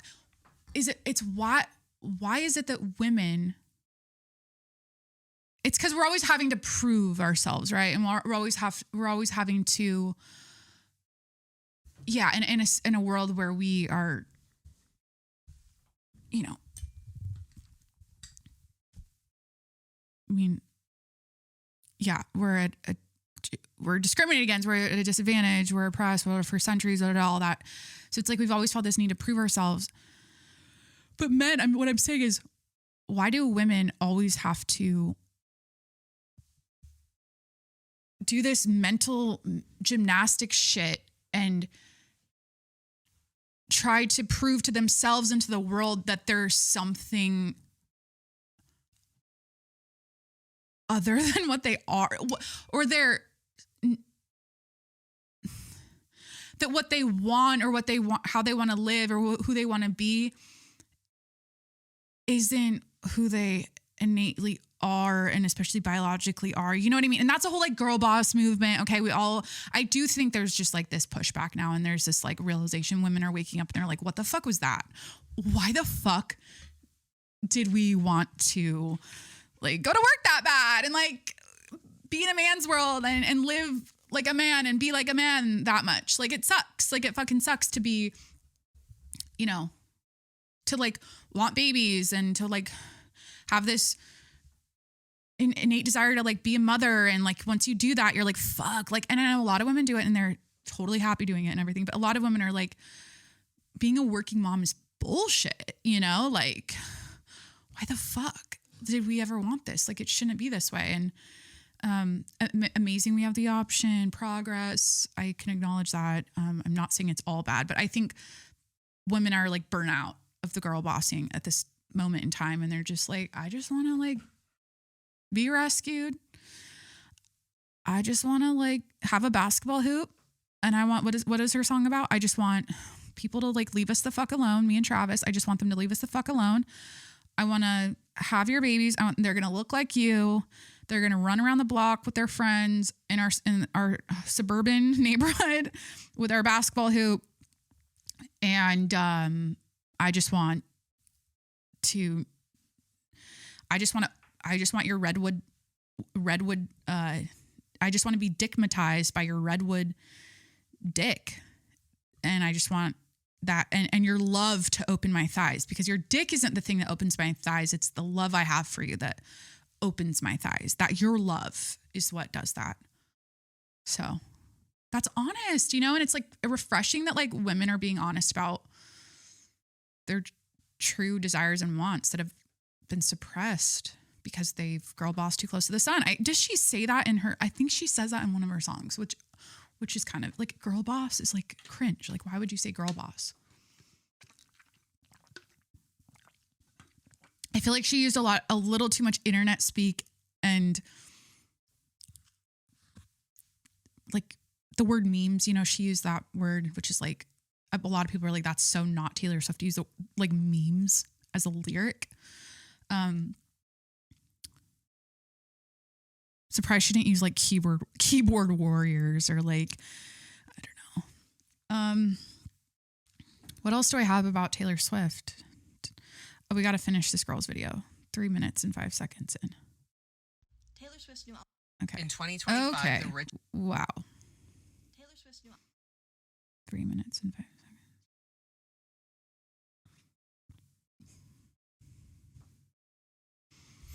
Here we go. Come on, TikTok. It's loading. It's not cute anymore to be awkward. So she's aging out of being a white girl, but she doesn't have a brand or really even a sense of self outside of being a white girl. Also, low-key, this is the entire key to her relationship with Travis Kelce, which is not going to go well, but that's a story for another day. And keep in mind, the world has been moving on. An artist like Sabrina Carpenter could not exist 10 years ago. There was nowhere in the pop landscape for her. For like a cute little white girl who's that sexual. It didn't exist. And then on top of that, things have been rapidly changing politically. So people want different things from women now. And the life of a showgirl is a testament to Taylor's inability to rise to the occasion. Like on the song Wish List. Oh, everybody wants bright lights and designer things, and they want like a fat ass. But me, then we get to the chorus, but me, I just want to have all of your kids. I want to have all of your kids, and then I want to live in a house, and I want the driveway to have a basketball hoop in it for our kids. And Taylor's personal struggle between her being her own woman and her being a cute little white girl is really embodied by the song Wood. It's called Wood because it's in reference to Travis Kelce's penis. Dick. It's that. Balls. But the song isn't sexual at all because the song isn't about sex. It's about a woman justifying the fact that she has sex. The song starts with her picking petals off of a daisy. Oh, he loves me not. Taylor portrays herself as being super insecure until Travis Kelce dickmatizes her and opens up her eyes. And keep in mind, white girls cannot be sexual beings. It's not that she has sexual feelings, it's that a man came along and unlocked it in her. The curse was lifted. You see, you guys, it's not about sex at all. It's about love. His love was the key that opened my thighs. I don't have sexual feelings. I'm just a little white girl. Because this album is supposed to be her embodying her sexual energy, thus life of a showgirl. But Taylor either feels unable or isn't willing or whatever it is you want it to be. Taylor doesn't actually embody it. She doesn't explore it because the embodiment of her sexual energy would come at the expense of the brand of Taylor Swift. It's seemingly not compatible, or at least she thinks or her team thinks that it's not compatible. So she has to be her own fully embodied grown woman in order to keep up with the times, but she also has to be like a cute little white girl in order to keep up with the brand of Taylor Swift. And in trying to do both, she successfully does nothing. I would be really curious to know if the album was even her idea, especially since so many of the songs sound like rejected tracks off of some of her old albums. Also, how are you gonna have an album called Life of a Showgirl and yet not a single fucking song on the album has a brass section? Showgirl music is big band, it's blaring horns, it's a hell of a lot of fun, and it just did not exist on this album. Not to mention, none of the songs actually have anything to do with being a showgirl, and really not even the song The Life of a Showgirl. Like, she could have just used the word follies once, and I would have been satisfied. But discussing why the music isn't good sonically is not really the purpose of this video. If you have any questions or you disagree with me, please let me know. Okay. Spot on. So funny. People in the comments are being like, me the entire time, even though I don't listen to Taylor Swift, and it's just like SpongeBob glued to his TV. People are like, I'm just here to be nosy. I've never listened to a Taylor Swift song. They're like scared. Me, a black man that has no clue what's going on in the Taylor Swift fandom. People are just sat for this. I feel like she nailed it. Beyonce dropped Lemonade when she was the same age. Lemonade. I think that's when that was like Beyonce's flop album, I guess. I don't remember that. I think I heard about it was a flop, but like I don't have any. Did I just get a knock on my door? Or was that my microphone? Shit, that scares me. I'm alone. The dogs are with Corey at work today. Scary times. I rely on their barks to know when the bad guys are here. Also, people are like, oh, it's because she's happy and she's in a happy, healthy relationship. Like, that's why she really has nothing to say. And so she'll probably, like, this is probably what will happen is Chiefs will finish their season. They'll get married. Maybe they'll have kids right away. Maybe not. I don't really know what the situation. Maybe they'll break up. Fucking who knows? Maybe they won't make it till the end of the Chiefs season or the NFL, the football season. Hit a wall. So like the timeline might be like she goes and lives some life, gets married, kids, whatever, and then like comes back and just crushes another album. This won't be her last. Isn't this number 12? And like her whole thing is like the number 13. So yeah, it was not good. It was not good. A couple catchy little bops, like a little, on the way to the gym the other day, I had Elizabeth Taylor stuck in my head a little bit. But I mean, just the album cover alone, it's like,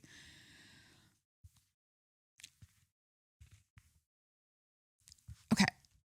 The same way people are saying, like, you know how like Kim Kardashian always dresses in superhero suits and like, or she has this aesthetic that's very Kim Kardashian and very Balenciaga-esque and like very like tight suits and like those boots that like pants that and boots that are sewn together. It's like the boot and the pant are one thing. You know what I mean? Like the whole suit, like there's like a zipper in the back. It's like she's wearing like onesies, but the footies of the onesie are like boots with like stilettos. Okay. And she's wearing like these futuristic glasses. You get like, she has like a very, but so many people are like, she needs to like switch that up, right? Like she needs to switch that up. And I'm like, with Taylor Swift, it's like the bangs, maybe get rid of the bangs. I'm feeling this way for myself, by the way. I'm like, I had a blonde era, a little blonde, midlife, mid-20s crisis era of bleach blonde during the pandemic. Okay, we all know that. But recently I've been like, I kind of want to switch it up. Like, I don't know if it's a chop. I don't know if it's a different color. I don't know if it's bangs. I don't know. I just feel like I've been doing the same thing the same way for so long, which works for me. You know, I like my long dark hair, but with Taylor Swift, I'm like, I don't know. Like, she just needs a switch up. It'd be so sick if she like, just for the fans, just to like get something different. I don't know. I feel like she's been one note for so long. And it's like every artist, like it's good to do a rebrand, you know, it's good to like, and you know who does a good job of that, I will say, is Bieber. Justin Bieber, he's always had that like fuckboy swag vibe or whatever. Like if you think of Justin Bieber, the different hair over the years, the different types of clothes he wore, like even now just how he dresses and stuff and how his like buzz cut he does. And over time, he's gotten more and more tattoos. And trying to think with Taylor Swift, it's like always the bangs and the red lip and the blonde hair. And I don't know. It's kind of like, you know what I mean? Maybe that would help. She could have done, oh my God. What if Life of a Showgirl could have been such a, it just wasn't it. It just wasn't, I think I'm too hung up on the name of the album. Because I'm trying to think of the type of, she could have done like a sick rebrand. Like maybe just temporarily until they get married. And then she could go back to like her old, like how she usually looks. But like, it'd be so cool if she came out with this like completely new thing. That's, I feel like, what was missing. She got a new face though. Something's different on the face, which God bless, you know, women are just trying to like keep it snatched forever. And everyone's getting a facelift now. I don't think she did. I think she just got a little nip tuck, little work, maybe a little too much filler, I would say. Something's a little too, maybe she had too many electrolyte packets like me the day before that interview. And she's swollen because, you know, that's what happens to me. But, oh, I like this. This guy's like, if you hate Taylor Swift's lyrics, just pretend they were written by MF Doom. I was your father figure. We drank that brown liquor. You made a deal with this devil. Turns out my dick's bigger. You want to fight, you found it. I got the place surrounded. You'll be sleeping with fishes before you know that you're drowning. Whose portrait's on the man? Nice. I was your father figure. We drank that brown liquor. You made a deal with this devil. Turns out my dick's bigger. Oh yeah, she said that referencing her dick in this song. I don't know. Why do we care about people that we don't know? Why do we care about celebrities so much? Why do we do all this deep dive and bullshit? It's like, I don't know. It's part of life, like being a human and then like seeing other humans that are super famous do things and they make art, and then you get to experience their art and listen to their art or watch their art or whatever it is, whatever type of art they do. And you get to analyze it and think about it. And, you know, at the end of the day, they're just a human being, but it's crazy how much money she's fucking making it, you know? Yeah. Do I have any other notes? Any other thoughts? Should we get into these Reddit stories? I'll just read a couple. I don't want to like do too much of this. Oh, wait, no, that's on it.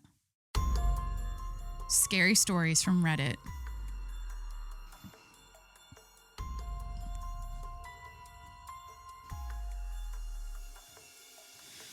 All right, I'm just looking here. Let me turn that shit off.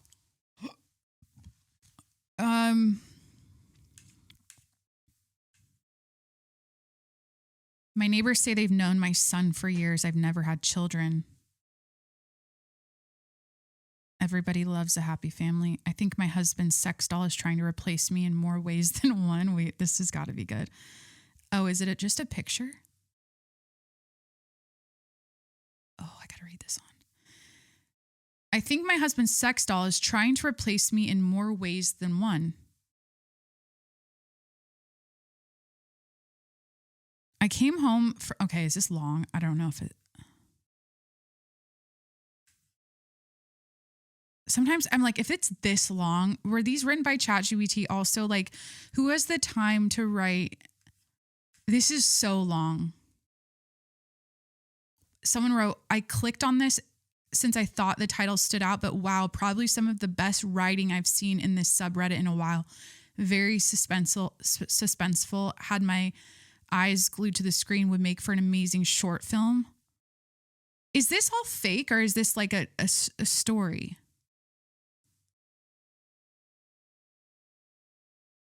It starts out with, I came home from a 12-hour shift and found my husband fucking a doll. Is this a sex podcast? I feel like I'm overly sexual today and I don't know why. I don't know why. You know, sometimes that happens. I'm feeling just, I don't know. Like I'm too raunchy and I don't like that. I'm pretty sure my girlfriend is a ghost. Are these scary stories that are... Okay, wait. I need to read the description here. Scary Stories is a subreddit for original written short horror fiction. Well, fuck me, you know? It's like, thought it was like real scary stories. This is more like scary story, real scary story stuff. So this was, I talked about it earlier. It's from the Ask Reddit subreddit, and the question is, when did your instincts scream, leave now? And what did you later find out that you avoided? So here we go. When I was 13, my aunt took me to the beach. It was a little later in the day and pretty empty, just me and her. Not too far out, I found a sandbar. The water went from knee deep to suddenly not being able to touch the ground. But I went out further and found a second sandbar where I could touch the ground again. I kept diving under the water to try to feel around for sand dollars, but I noticed a faint buzzing that started getting louder and louder.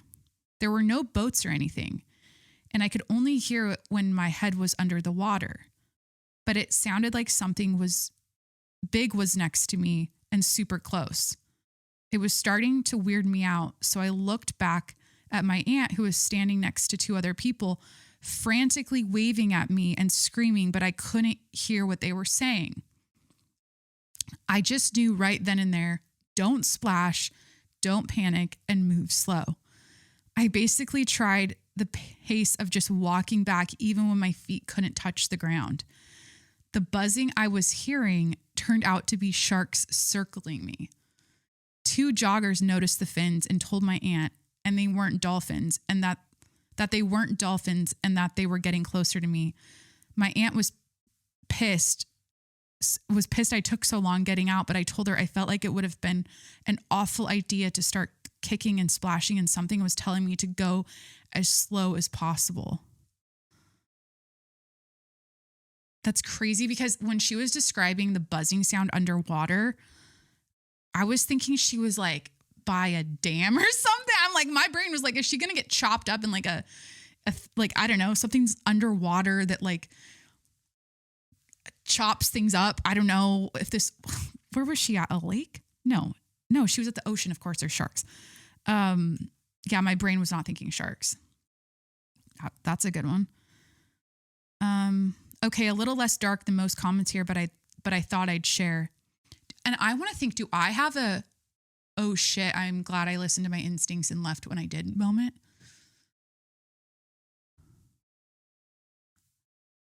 I feel like I do. Let me think about it as I'm reading these. Actually, I can't multitask. So like, I'll try to like remember something.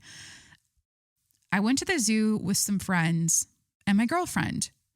There was this huge bird cage. I forgot the word. Where you could, there was this huge bird cage. I forgot the word, where you could walk in and see all the little colorful birds. Is that an atrium? It's like a bird atrium thing. As we were walking, we noticed a dispenser where you could buy some seeds and sugary water to feed the birds. So we did, all fun and games, until my gut told me we had to leave. I took my girlfriend's hand and we made our exit. And 2 minutes later, so did my friends who were covered in bird shit. Okay, that wasn't that crazy. I want like scary shit. My mom had something like this. It was back in 2003 when I was 12, my sister 10. My mom and dad were planning a date night and they were going to have us kids stay with her grandma and great grandma for the night. My mom said she changed her mind last minute and instead they rescheduled and we all stayed home. My grandma's house burned down that night, killing my great grandma and severely injuring my grandma and one of our uncles. Had my sister and I been there, we would have likely been in the same room with great grandma or with our great grandma or grandma, and both of us would have died. Yeah, that's sad. These aren't like, this is like, that's, you know, those videos, like there's this one in particular where like, it's crazy. This guy almost gets like hit by a bus or like a gate. I forget what it was, but right before he gets out of the, or this guy like just, it was almost like divine or like this was like a ghost or something, like grabs him and just like moves him slightly so he doesn't die. I don't know if you guys have seen that video, but like those are like, imagine how many oh shit I know we all have probably, if we could see the surveillance on our life and like the things we avoided, I'm sure we've all been in those situations like a few times without realizing it. Sad news on Yosemite, or in Yosemite about the climber that fell off El Capitan. I don't know if you guys saw that. I just remembered kind of along the lines of this topic of listening to your instincts. This poor guy, they were live streaming these climbers ascending to the top of El Capitan, which is, we just went to Yosemite and this cliff, this rock, this mountain, it's a mountain. What is it? A rock face? It's like the biggest wall in the world, like rock climbing wall in the world. And it's taller than the Burj Khalifa. It's huge. And it's crazy. Like when you see people up there climbing, they're like ants and you're just like, how? But anyways, someone was live streaming the climbers summiting and getting to the top. And while they were live streaming, this poor kid was rappelling to get his bag that got stuck and he went off the end of his rope. There wasn't a stopper or a knot or anything to save him.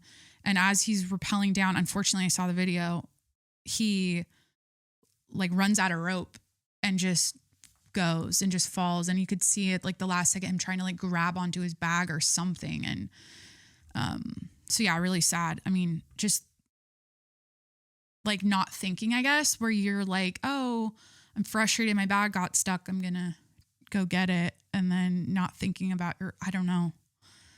Like freak stuff happens like that with climbing, but yeah, really, really sad. I was taking the southbound red in Chicago during wintertime. Isn't like, oh my God, what the fuck's going on in Chicago? I should have covered that. Is it Chicago? Yeah. They're like sending the National Guard in or something, or like there's so many, the cops are basically like giving up, or I don't really, it's just awful. It's stupid and sad. And I'm not trying to be negative, but like, I don't know if you guys feel this too, but like, this country is like legitimately, it feels like turning to shit. Like, it's like a slow decay, but it's like happening. I don't know how else to say it. Like, I mean, I love my community. I love where I live here, but I feel like I'm in a bubble compared to some other places in the country where I'm like, it's getting bad out there. Maybe it's all, but then they're like, it's propaganda like that. Like, let me see the Chicago. Like, let me just type in Chicago crime.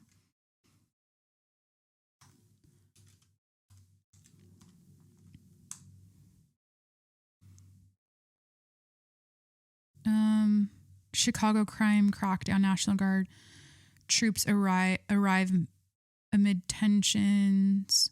Chicago crime, boy found shot to death on South Side, police say, blah, blah. Sad. Crime in Chicago, what you need to know.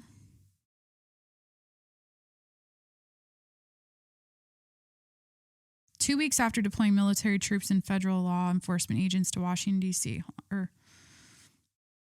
President Trump said he I don't really fucking care, but it's just sad.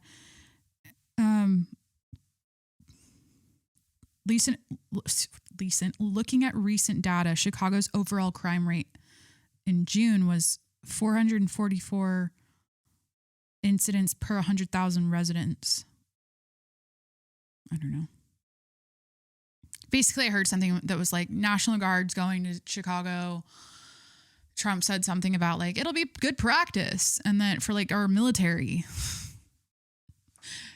And then also it's a good day when only 5 people die or something. Cause it's usually 40 people a day or some crazy number. So how bad is crime in Chicago? Let me look up images. I just want to get a vibe here.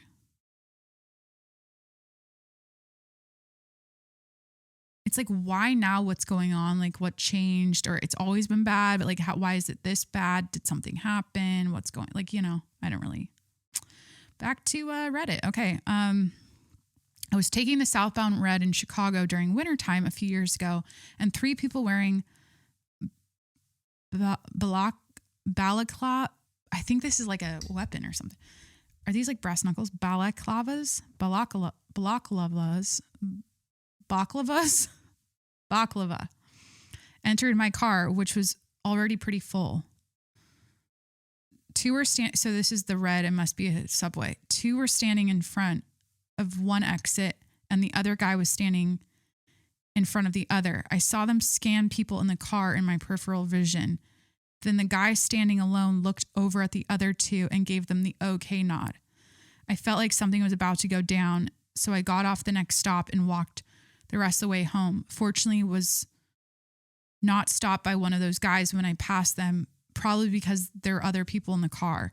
About 10 minutes later, I got a ping from the Citizen app saying something along the lines of robbery shooting at the next station.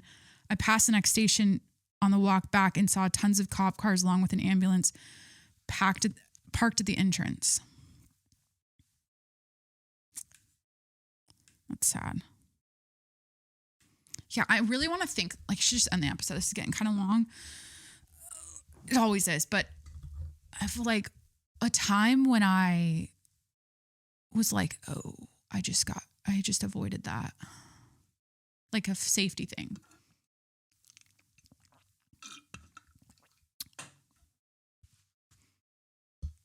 I feel if I had something, it'd be really vivid in my mind, and I'd be oh my God, I remember when. Trying to think of animals. Because I grew up around a lot of farm animals and stuff. Did I almost get charged by something or kicked or bucked off or bitten or... I feel I do have a lot of sketchy situation stories, but nothing where I'm because I did this or I made this decision during the sketchy situation, I survived or whatever. It hasn't been that I know of, but that crazy.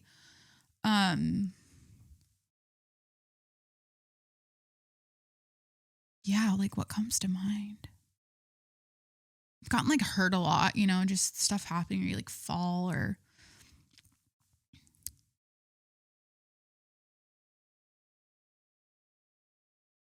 Trying to think cause I feel I have it. Okay, this is annoying. I can't think of something right now. I have to pee. Sorry, TMI. Should I read gossip on Reddit? What's the gossip right now?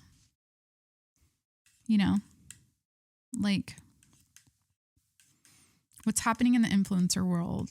Who's getting, what's the drama?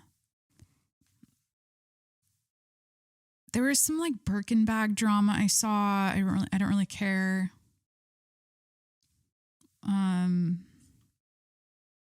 With Danielle Bernstein. I used to follow her back in the day. I didn't really know. She's still doing the fashion stuff. I don't know. I don't care. Birkin bag drama. You know what I mean? Like all of this is like, who fucking cares? What do I care about right now? I care about, and honestly, this was the highlight of my week. I'll just tell you. Today, podcasting highlight of my week was a little rough, I can admit. I always say that. And I think that's why I need to start podcasting at least 2 days a week. I think I'm gonna do this again on Friday. I just need to do it more. I feel, well, behind the scenes, I'm in this phase of growth with the show that I've never been in, which is fun and exciting and cool. But like, it's like my, what do I call it? My, oh my God, you guys, I'm falling apart. It's like my home base, or my home, what am I saying? Like I always fall back on my podcast whenever, like with everything. It's like, it's always here. It's never going away. Like even if I like don't post this week or not, like whatever, like if I don't post in a week, it's like, it's always going to be here. Like you can always guarantee that I will be podcasting. Like, or I can guarantee that, like so, but with that being said, like, I just feel like I'm in this phase of like needing to do it more. And, I know I like took a couple months off. That was a strategy thing for, again, like behind the scenes stuff, but that's like annoying because I can't tell you. But then now I'm like, okay, I don't need to worry about that shit anymore that I was working on. So now I can like go and do it more. But then, yeah, when I don't show up every week or like multiple times a week like I used to, it just feels like, I don't know. Guys, the highlight of my week was, this podcast. And honestly, grocery shopping, making beauty videos, decorating for fall, buying pumpkins, oh my God, we went to the pumpkin patch. I'm looking at my camera roll. Doing all the fall things. Pumpkin patch, what else?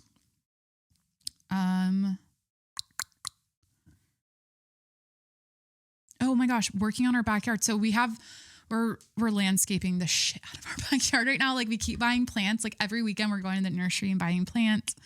And my highlight, or just like my life right now, is very wholesome and beautiful and lovely. And I'm enjoying, and this year I am enjoying, or this year I will be embracing fall and winter and the cold season and the dark season and the dark times. Like I think this last year in San Diego was the first year where I admitted to myself that San Diego gets cold. We do have a winter. Stop. Like I had to tell myself, like, you cannot fight this anymore. It's not always sunny in San Diego. It's not always warm in San Diego. It's not always 75 and sunny. Like it does get really cold to the point where you're like, I need a coat. I need a puffy coat. I need a rain jacket. I need to like bundle up and wear layers. And I can't just like wear a tank top and shorts every day.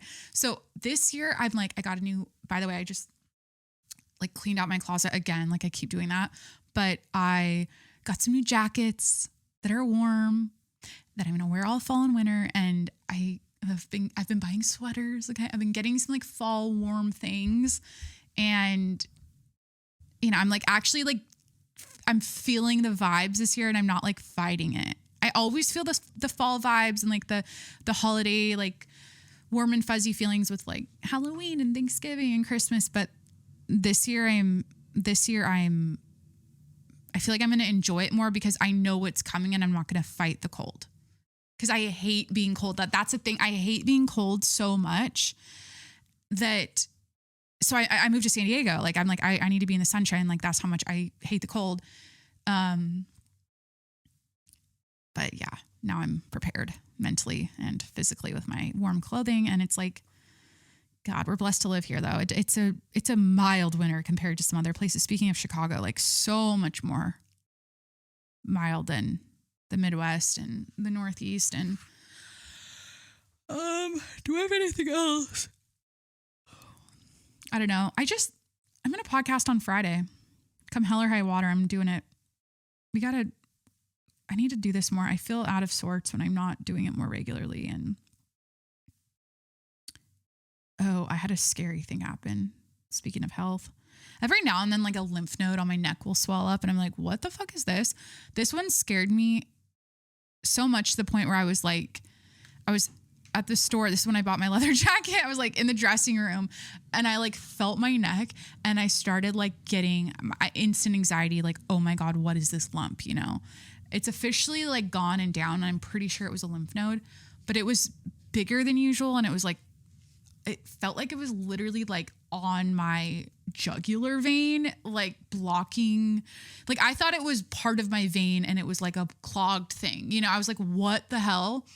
And then of course I took a million pictures and sent it to ChatGPT and it was like, relax, bitch. It's probably just a swollen lymph node. People your age, like, yeah, you should be worried. You should be checking for those things. But like, it's, you know, not that ChatGPT is always right, but anything else on my camera roll here?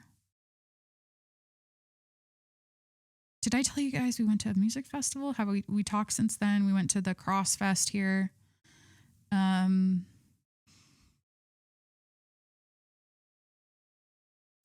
It's funny how, like, I'll just tell you, like, marital drama. It's not even drama at all. But, like, it's so funny how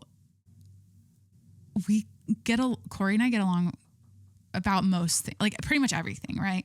It's so funny when we've been picking out these plants for our backyard, we kind of butt heads. And it's so funny how we butt heads because this is what I realized about Corey and I and the difference in how we think. It's funny because like we both have the same vision for the backyard, but in terms of like how it gets done and how it happens, or it's different. We don't have the same vision, or like the way we get it done is different, or the way we think we should get it done is different, right? In our minds. So and this is so like guy brain versus girl brain, I think, or my brain especially, just Jacqueline brain. He is so like action oriented, solution oriented, ABC, like let's just get it done, like go, just dig the hole, plant the plant. Okay. He's like very much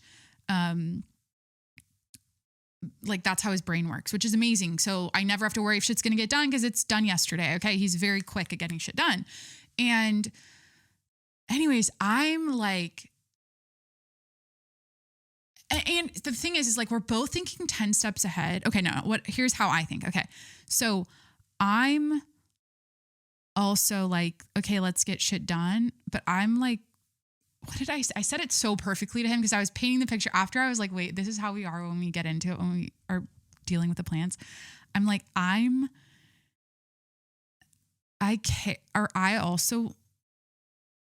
did I say? I said, I'm thinking, he thinks fast. I said, I think slow.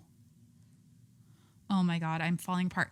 I said it so perfectly. He thinks it's like, in boxing or whatever, it's like slow means fast, fast means slow.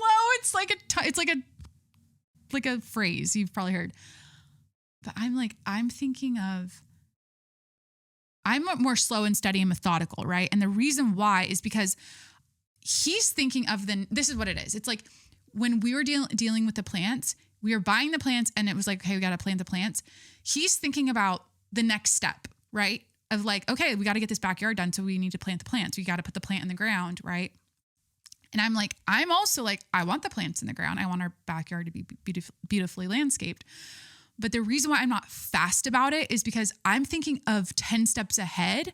And then I'm working backwards, trying to like mitigate as many like challenges and hangups with planting the plants right away as possible. Because if we plant them right away, what if this comes up and what if this comes up down the line? I want to make sure we avoid that. So I'm thinking ahead that far because if we have to, like, I don't want to get into the weeds about specifics, but like location of the plants and like if they grow, are we going to have our legs scratched when we walk down the stairs from this plant? If we put it there, should we put it here? And like I'm calculating all this. I'm like so methodical and slow about it in my mind. And he's like, we just got to put the plants in the ground. I'm like, but anyways, it's funny. I said it so perfectly. I wish I could repeat it.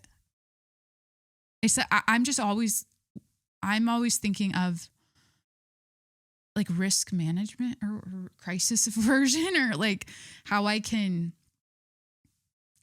which we balance each other out so perfectly in that way, because shit gets done because the way he thinks, and then shit will get done like the right way, the right way. Okay. Or like the more like methodical, thought out way because of me. Does that make sense? Because he's like, rip the Band-Aid off. Let's just fucking do it and we'll figure it out. Like, I'm like, no. I don't want to have to dig up plants because we put them in the wrong spot. Like, I want to think about this. But it's kind of like when you buy fish, though, I will say. We planted like 60 plants in our backyard. We have more. There's still fucking plants in pots we have to plant.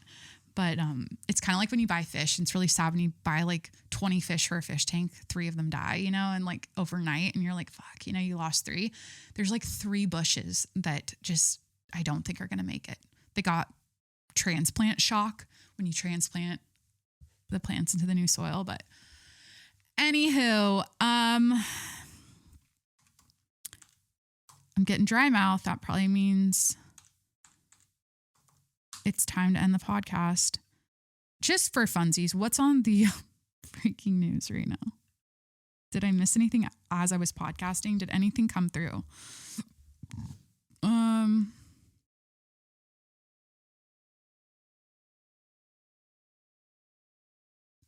Arson suspect generated ChatGPT image of burning city before starting deadly Palisades fire, authorities say. That's wild.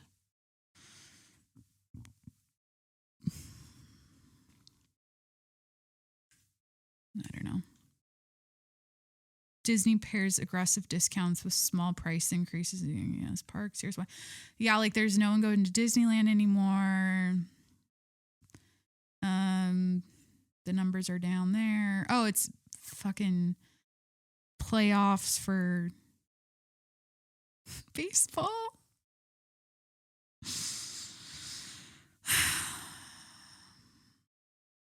Travis Kelce sort of shares thoughts about the song Wood, Taylor Swift's tribute to his manhood.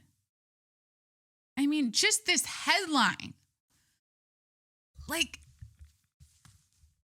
it's so not, like, this is so uncool. Like, it's so uncool. Like, not that she's ever been, like,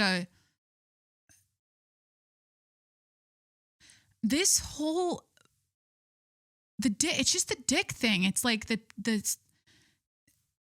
cringe sexual references of this album. It's like, and the internet language that she used. It's like, for her, and that's why people are like, these are all the reject songs that didn't make it on the other albums or whatever. But like, it's just so not like, when you're writing an album, it's like, you knew this was going to be a headline. You knew this is what people are going to be talking about referencing Travis Kelce's dick. And like the fact that, because of course that is, oh, the song's about knocking on wood and whatever the fuck she said. Or like, I think, or no, she was on an interview, I think with Fallon, and she was like, it started from a really innocent place, this song. And then here, we ended up here. I mean, it's kind of tongue in cheek and funny and like, okay. But I don't know if she cares about being like cool and like not cringe. I guess. I don't know. She said new heights in the song, like referring to like, Travis goes, it's a great song. Travis Kelce said, which oh my God. And the episode, it's a great song, Travis Kelce said, which clearly wasn't enough for Jason Kelce, who followed up by asking, do you feel cocky about the song Wood? No, any song that you know she references me in, Travis Kelce began to say before Jason cut him off. That's not just any song, Jason Kelce said. This is a very specific you.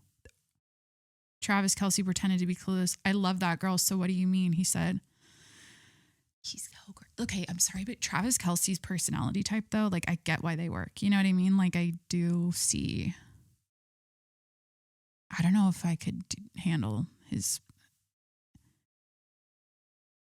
He's like, hold on. I almost just want to like, let me just type in Travis Kelce because it reminds me of, okay. Yeah. Handsome, tall, tall, dark and handsome football player. Cool. Like quote unquote, like hot guy type. Okay. But maybe it's just because of the way he is on his podcast. I don't know, like the interview sometimes. I feel like he's a little immature. Or he is, I don't know how to explain it. There's like different levels to dork. You know what I mean? Like there's like a different, and there like it's a spectrum, right? Like dork is a spectrum, but like it's all about finding someone who, because dorky's it's okay to have that dorky side, but it can't be like annoying dork. And I feel like for me, Travis Kelce's like annoying dork. He thinks dad jokes are funny type shit. I don't know what I'm saying.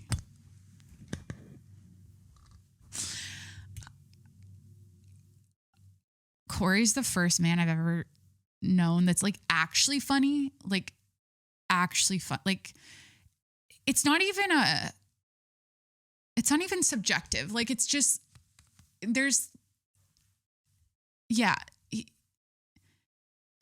and his parents, he gets his good timing from his parents. He gets his from both of his parents are the same way. It's like all we do when we hang out is just like laugh and joke, and it's just like fun. But I think like some people are like dad joke funny. I feel like that's how Travis Kelce is in anyways.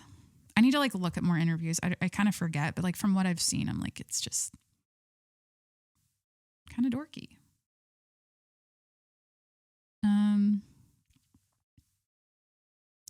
I always take note at what people laugh their ass off at.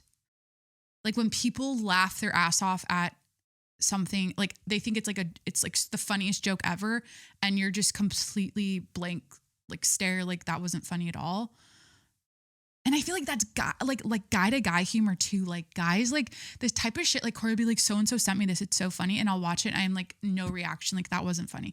But yet Corey is the funniest person I know. But like the things he thinks are funny are not funny to me. It's just how guys are. It's like they're stupid boy nap brain, pea brain, and immature boy brain. All right. Oh, so he was born in 1989 too? Wait, when's Taylor Swift's birthday? So he's October. Wait, he just had his birthday. October 5th, 1989. Taylor Swift birthday.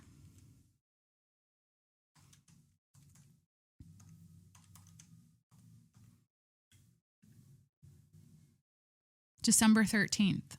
Oh, so that's why she likes 13. Wonder if that's why. I like the number 7. It's because I'm 7'7", so that makes sense. Yeah, cool. We did an entire episode talking about Taylor Swift. I'm falling apart and I have to pee so bad. Okay, I hope you enjoyed this episode. Thanks so much for hanging out. Please hit that subscribe button wherever you're listening right now. I'm on Apple, Spotify, Spotify. Have been for a while now, but you can watch. I do that. Like when I listen to podcasts on Spotify and I know they have video, like if I'm ever like sitting down to like have a snack or something, I'll like put the video on. Or like if I'm getting ready in the bathroom, I'll like turn it to the video. So I'm on Apple, Spotify, Google Podcasts, Stitcher, Breaker, Overcast, wherever you listen to podcasts. Please hit that subscribe button and review the show 5 stars while you're there. Follow me on Instagram and TikTok at Jacqueline Monroe. And if you want to support the show, patreon.com/TJMS, patreon.com/TJMS. That's it. Thanks for hanging out. Hopefully it'll be less clunky next week. I'm sick of saying that and alluding to it in real time on the show because I don't edit. Like I literally tell you like how I'm thinking of my show while I'm doing it. Like, this sucks. Hopefully I won't be saying that in the next episode because like I'm over it. And I always say I'm over it and then I still do it. And that's like part of I guess, my shtick. But if you made it here, you probably enjoyed, you liked it enough to listen to the whole thing. So thank you for your listenership, your support. I appreciate you. I love what I do. I'm so blessed to do this. And I'll see you in the next episode. Have a great week. Bye.